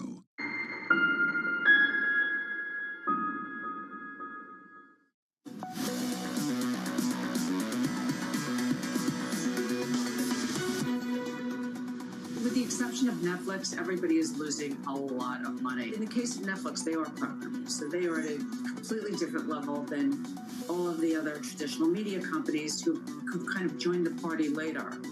Netflix kicking off big tech earnings after the closing bell. Shares nearly doubling since its May lows, with the bulls looking for another leg higher. Analysts counting on the company's ad-supported plan to drive revenue growth. Morgan Stanley raising its price target ahead of those results, following raises from Oppenheimer, Wedbush, UBS, and a buy rating from Jefferies. Kaylee has more. Hey, Kaylee. Hey, John, yeah, for this company, it's a question of how high the bar is set because it's going to be all about subscribers as usual. The estimate on the street is 4.5 million additions in this quarter, which matches the company's own estimate. But it also, in addition to subscribers, is going to be about the company's attempts to generate other revenue. And really, as you mentioned, that ad-supported tier, which launched in November. It is cheaper and theoretically could help reduce churn. So we'll get a view into how much early traction that tier is really getting and how much the company benefited from its content slate with hits like Glass Onion and Wednesday and the Harry and Meghan documentary that I got through 3 episodes of and didn't finish. And we'll have to talk about how high the company needs to really deliver on the move we have seen in the stock. You alluded to it, John. This is a stock that has nearly doubled since its lows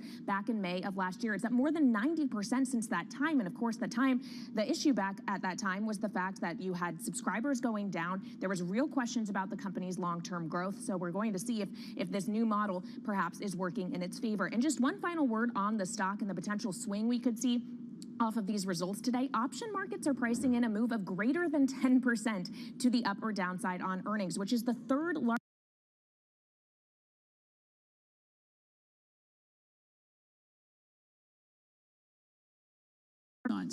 On the latest with Netflix and some other stuff in there too. MoffettNathanson raising their Netflix estimates ahead of the results. Michael Nathanson boosting his price target to $240, expecting tailwinds from a weaker dollar to bring forecasts above consensus. Michael joins us right now. Michael, let's start with the numbers later, and then we can get into the bigger theme as well for some of these streaming players. Tell me what you're expecting a little bit later this afternoon. Okay, we're expecting, as I said, currency is a big tailwind here. They have all their programming costs, majority of their programming costs are in the U.S. So as the dollar weakens, they really benefit from weakening dollar. So we'll hear about that. You'll hear about, we think, an inline quarter on subscribers, but they're going to spend time talking about password sharing crackdown, right? They've said they're going to talk about their plans to stop people from sharing passwords. And then you'll get some updates on advertising. I still think advertising is early days. Our view is the stock's a bit ahead of itself here. But I think this has become a story stock around password sharing, advertising, and then, what we're saying is a third act of streaming where you'll start to see consolidation within media, companies of spending less money on streaming. There has to be some rationalization here. So I see this as a story stock, and it's ahead of itself in our view. Talk to me about that consolidation, Michael. Where do you see it happening? Which dance partners? Well, here's the problem, right? So we think there are 3 companies, 3 platforms that are going to be subscale. Peacock, NBCU, Paramount Global, and HBO Max, which is owned by Warner Bros. Discovery. They have to get together somehow. Problem is you have regulatory issues, you've got control issues, but someone has to decide to combine, maybe create a joint venture. We don't see the path in the near term. It doesn't seem very likely. So the problem you have is you have too many competitors chasing what is a slowing subscriber base in streaming. So it's not clear for us how that dance card plays out. but it seems logical that you can't keep throwing money at this business with the returns on capital being as low as they are. Michael, can I just throw this question at you? Tom Keene and I were talking about this morning. Has this quickly become just a really crappy business model? Well, Jonathan, we've always been doubters, right? Like, we've always been asking people, saying the same question, is streaming a good business? When people say Netflix has made a lot of money, they've only had free cash flow positive 1 year before this year. That was in the pandemic. So it's not a good cash generative business. We've always said that. And I think the past year we had the market start to look at it the way we have, which is you have to spend a ton of money on content. There's high churn. It's hard to raise pricing. And there's just so much competition, right? So I think this is a sub-average, subpar business. I really do. So you've talked about the massive penetration we've already seen in the United States. You mentioned the importance of the US dollar. Is the international side of things the only growth play left for this business, Mike? Long, like big TAM opportunity, yes, it's developing markets, right? So it's India, it's Latin America, it's parts of Eastern Europe, right? It's Asia Pacific. The most of the Western, Northern European markets are at a level that you could argue they're mature, right? So you need to grow into other markets that have much lower revenue per user, right? We're seeing that everywhere, and that's the challenge here. What Netflix is going to do correctly is they're going to try to get more money out of the bases in Western Europe and in the US where there's password sharing. And they're going to introduce a lower ad product to get some of those markets where there may be some economic challenges to sign up, right? They're doing the right thing, but we've been saying for the past 2 years that we see penetration as peaking in Western Europe and North America. I've been complaining about this for a while. You and I have been talking about it. It just feels like this has quickly become the old cable story, Michael, that everyone complained about, and now they've ended up with something that looks like the old cable story where we're still spending too much money on content. And you would say, Jonathan, as a consumer, it's suboptimal because you have to go in and out of different apps. Drives me nuts. Yeah, it drives you nuts. And I heard the conversation about Harry and Meghan. I started 2 episodes. I kind of forgot about it, and it's kind of lost in my, within my catalog of things I want to watch. Right? It's not a great product. We're waiting to see. I think the story that you'll be asking us in the next year or two is, who's that aggregator? Is it Google? Is it Amazon? Is it Roku? To put these bundles, to create a new bundle, right? Yeah. It seems logical. It really does. It's ridiculous that we're there because we joked about it for so long. I want to finish on this. Michael, I went through some of your calls. This is interesting. Buy Google and an outperform on Meta too. So you've got a buy on Meta, you've got an outperform on Google. Can you tell me why you're so constructive on those 2 names when everyone is worried about whether we go into recession, the decline of ad spend? Why do you like those 2? Because I think what happened, Jonathan, was that 2021 was extraordinarily good. And 2022, they're anniversarying a literal bubble in ad spending, right? So I understand the economic worries to be ahead this year. But I think what people are doing is that they're looking at 2022 and saying, well, the business is structurally broken, right? It's all behind you. And I'm arguing that in 2021, you had an abnormally great year. 22 is lapping that. You will have economic risk and probably risk numbers in 2023. But the multiples have come back so much. In Meta's case, they trade at 10 times earnings. And I don't think their business is as broken as the world thinks, right? I think it's a comp issue from 21. So that is the heart of it, right? And I think they've all pivoted to try to take on TikTok, and that's hurt them on the revenue side. And I think you'll start seeing monetization of Reels and YouTube Stories. Yeah, so YouTube Shorts. So to me, if I can buy a company trading at 10, 11 times versus 30 times, Jonathan, I know there's earnings risk. But as you used to ask the last guest, I think you have like 3 months to go before numbers are in the right place.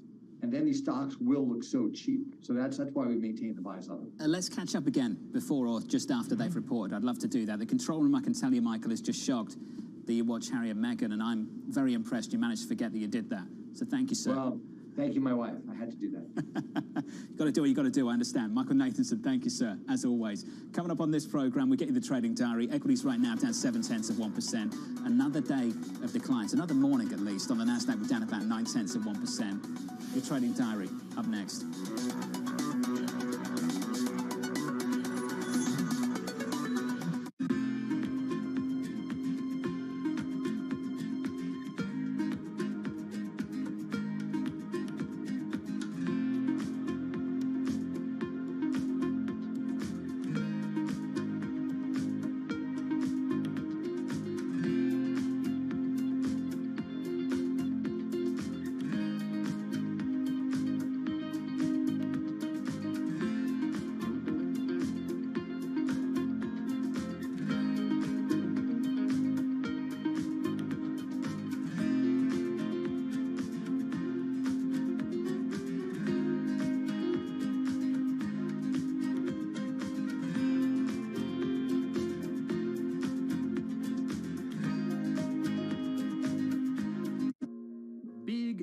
expensive cities have a lot going for them. But if you live in one, you've probably noticed that these big, expensive cities keep getting more, well, expensive. You could always move away. You might have just started working remotely, so there's really nothing keeping you there. But then again, moving is a hassle. Well, what if someone paid you 10 grand to do it? What if they threw in free office space, a bicycle, or a gym membership? Programs in cities and states around the US are doing exactly that, and they're getting a lot of interest. We've had over 50,000 applications. About 90,000 applications. We've had over 1,800 applicants from all over North America. So are these nascent programs actually beneficial to their communities and the workers joining them? Or are they little more than flashy advertising campaigns for places looking for an injection of fresh talent?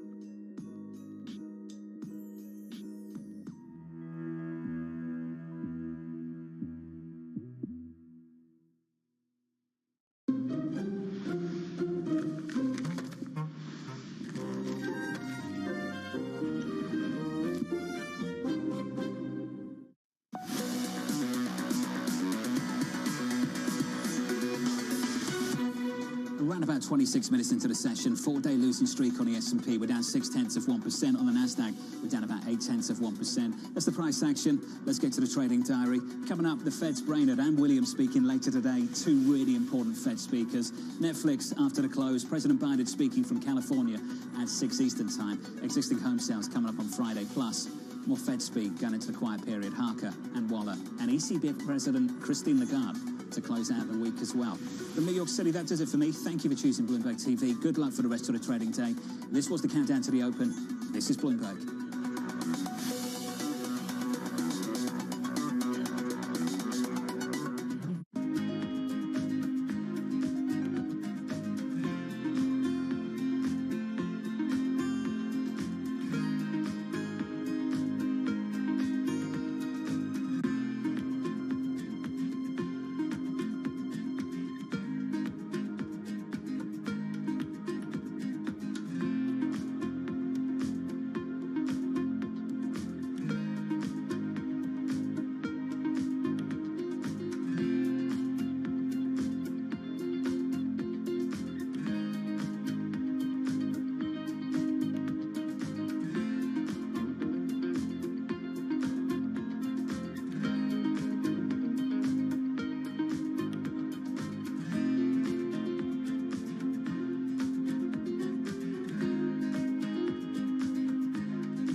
There's more activity in the fusion world than ever, and not just in government research labs.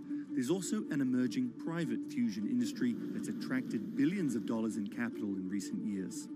Governments and private investors alike realise that we've got to find a solution that's going to allow us to get to net zero targets. This is one of the hardest but most rewarding problems that humanity could work on. Ultimately, we all want the same thing. We want someone to put electricity on the grid from a fusion power station as quickly as possible. Frankly, the scale of the challenge, 3,000 gigawatts of fossil fuel to replace, there's not many things that can do that. In fact, there may only be fusion that can really do that. And while many in the scientific community predict fusion power will take decades, some in the private fusion space believe we'll get there in just a few years, as soon as the 2030s.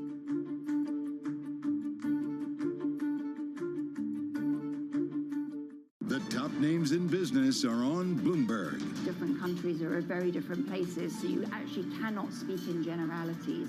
We expect to see a rolling series of country recessions, but the vulnerabilities that amplified previous recessions around the world are not present. That omens well for a mild recessions when they come. Nobody covers business like Bloomberg, your global business authority.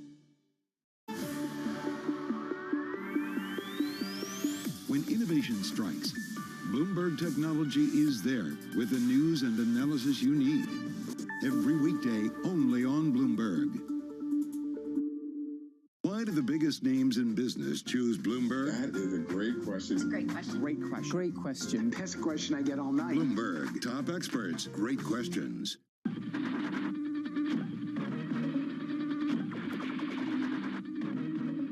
Pepsi's Number Fever campaign in the Philippines has probably gone down in history as one of the biggest marketing disasters in history, mainly because of a human error that led Pepsi to print more winning caps than they planned.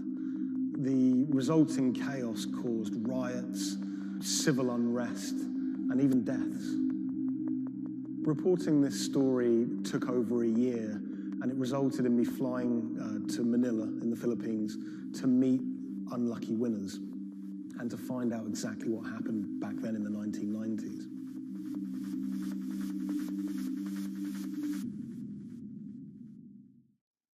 My name is Jeff Maish. I'm a journalist based in Los Angeles. I wrote the story for Bloomberg Businessweek about Pepsi's Number Fever campaign. The Philippines is a really interesting country. It's made up of thousands of islands, and it's also a country that's very heavily influenced by America. American culture is everywhere you look in the Philippines. They're obsessed with Frank Sinatra music, for example. They love all things America, and that extends to their love for soft drinks, Pepsi Cola, Coca-Cola. In the 1990s, it was everywhere.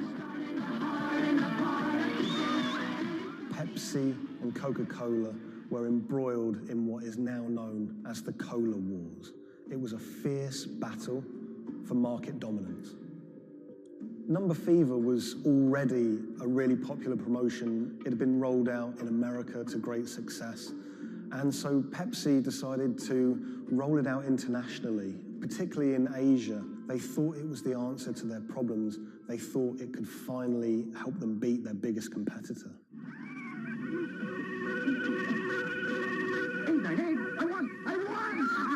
Look for the winning number in sari stores every day, also on TV, radio, and newspapers. You could be a millionaire. $1 million pesos, or $68,000, doesn't sound like a lot now, but in 1992, that was a phenomenal amount of money. You've got to remember that in the Philippines at the time, the average monthly income was about $100, so $1 million pesos was wealth beyond anyone's wildest imaginations. Number Fever caught fire in the Philippines. Kids were saving up their pocket money to buy a bottle of Pepsi. Parents were squirreling away all of the bottle caps in bags. You would walk down the street and people were going through trash trying to find discarded bottle caps. It was a national phenomenon. Pepsi boasted that half the population of the Philippines was playing it. Number Fever boosted Pepsi's sales every month from $10 million to $14 million. It had a huge impact on Pepsi's bottom line. Number Fever quickly became number hysteria. Maids were being jailed for stealing their employers' winning bottle caps. There was even some murders over winning bottle caps. People were fighting in the streets over these caps. There were signs that there were going to be problems with Number Fever very early. Pepsi had rolled out the competition in Chile, and a garbled fax had caused some kind of problem with the winning number. They'd announced the wrong one in Chile, causing riots. There were signs that there could be big problems ahead if they didn't keep their eye on the ball. So in 1992, Pepsi decided to extend the campaign in the Philippines, and they announced that the competition would go on for a few more weeks. One night, on the television news, they announced the latest winning number, 349. The problem was, 349 had already been allocated as a non-winning number in earlier campaigns. So there were literally hundreds of thousands of bottle caps with 349 just floating around the Philippines. Hundreds of thousands of people all across the Philippines, thousands of islands, were finding winning bottle caps. 349, 349. Some people had 10 lucky 349 bottle caps. People were dancing in the streets, celebrating. They thought their problems were over. They were millionaires. It's still not certain exactly how many winners there were of lucky 349 bottle caps, but we know that Pepsi printed over 600,000 of them. Pepsi realized very early that there was a problem. Hundreds of people started arriving at their bottling plants with their lucky bottle caps. They realized something was seriously wrong. Pepsi tried to solve the problem by offering a small token donation to anyone that brought a lucky bottle cap to their bottling plant. But it wasn't enough. People didn't want just a handful of pesos. People wanted their million-peso prize. Within a year, violent protests and riots outside Pepsi factories would leave dozens injured and 5 people dead. At one Pepsi factory in the Philippines, a grenade was thrown through the window. It killed 3 Pepsi employees. Anacita Rosario was a school teacher living near Manila in the Philippines. She was one of the tragic victims of this whole thing. She was walking to a nearby store to buy some rice one day when a Molotov cocktail was thrown at a Pepsi truck in a violent protest. It bounced under the truck and exploded. It killed her and an innocent bystander who was just a child and injured many others. When I was in the Philippines, I tracked down Anacita's daughter, Cindy, and her husband, Raul.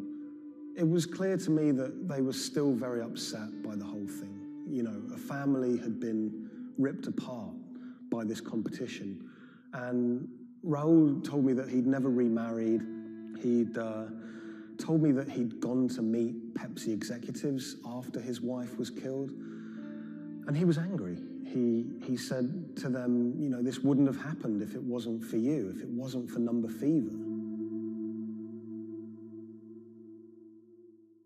The biggest revelation from my reporting was rumors that Pepsi was somehow involved in bombing their own trucks. I found a newspaper report with a headline that said, "Pepsi goons bomb their own trucks."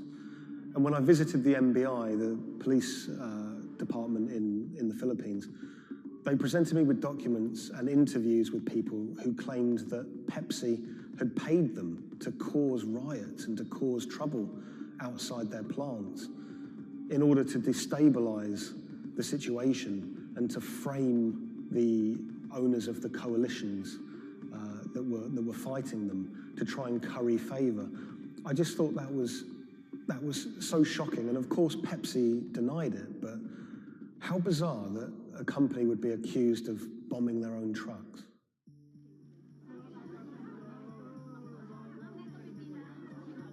The contest had sparked so much anger in the Philippines because it landed at just this really weird time in the Philippines' history.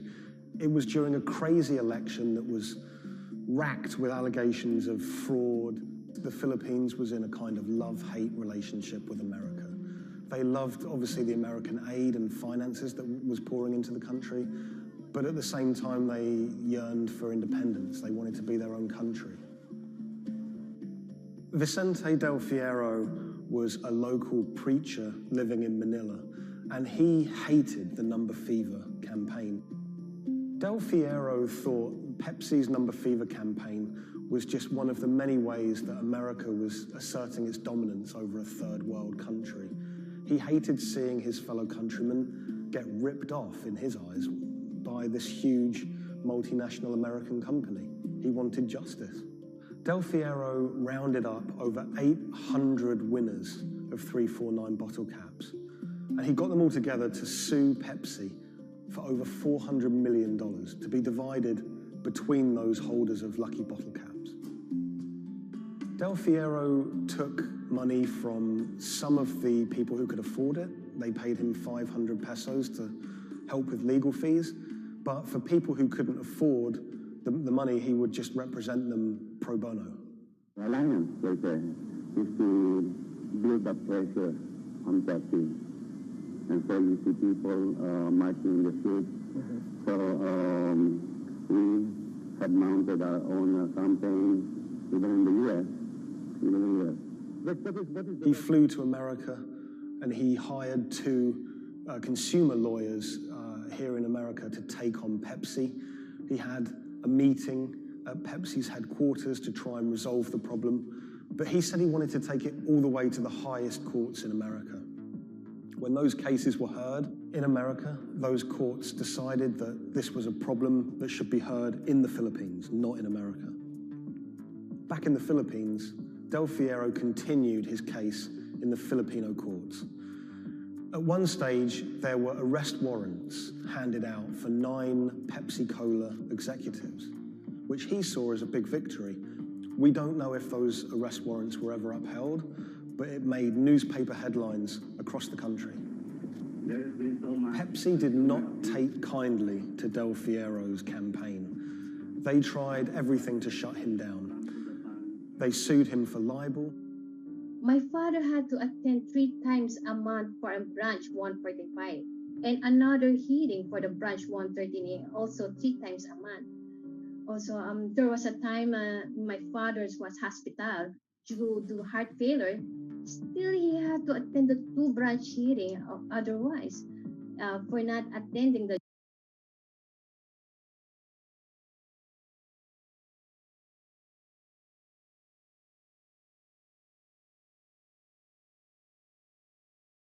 I was inspired to do the website. PepsiCo will be remembered for what they did to the consumer in the Philippines and to my father. When I reached out to Pepsi for comment for this story, they claimed that they didn't have access to anyone who was working at Pepsi that was around in those days.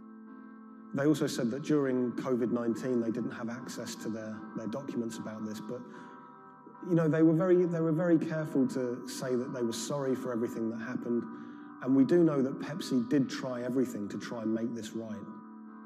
The Pepsi number fever disaster cost the company millions. We know that they paid up to $10 million in those goodwill payments, but the financial effect could be much greater. After the disaster, we know that Pepsi sales dipped. They were overtaken by Coca-Cola again. Pepsi's number fever disaster changed the legacy of that soft drink in the Philippines forever. Some people of a certain age won't touch it. For many people, Pepsi is a taboo word. A lot of the people that I spoke to were still quite traumatized by their experience, by that experience of winning $1 million pesos, losing it, and then returning to their normal life in poverty in Manila.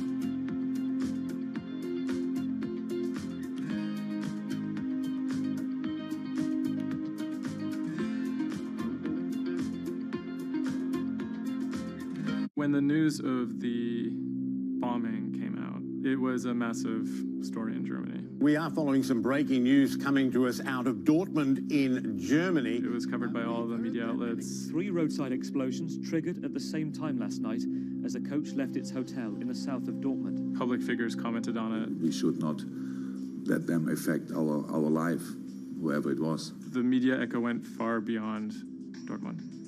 I think it was front page news in every single big paper around Europe. Everyone thought of like a terrorist attack, and people were scared that throughout the city in Dortmund there was more attacks to be happening. Unbeknownst to investigators, just after the bomb went off and the players of the team were shell-shocked, the person who had masterminded the attack was actually sitting in the hotel eating steak and sweet potatoes.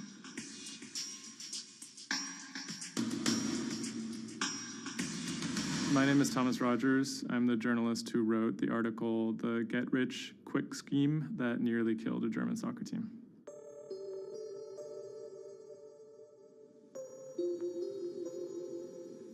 Dortmund is a mid-sized city in the western part of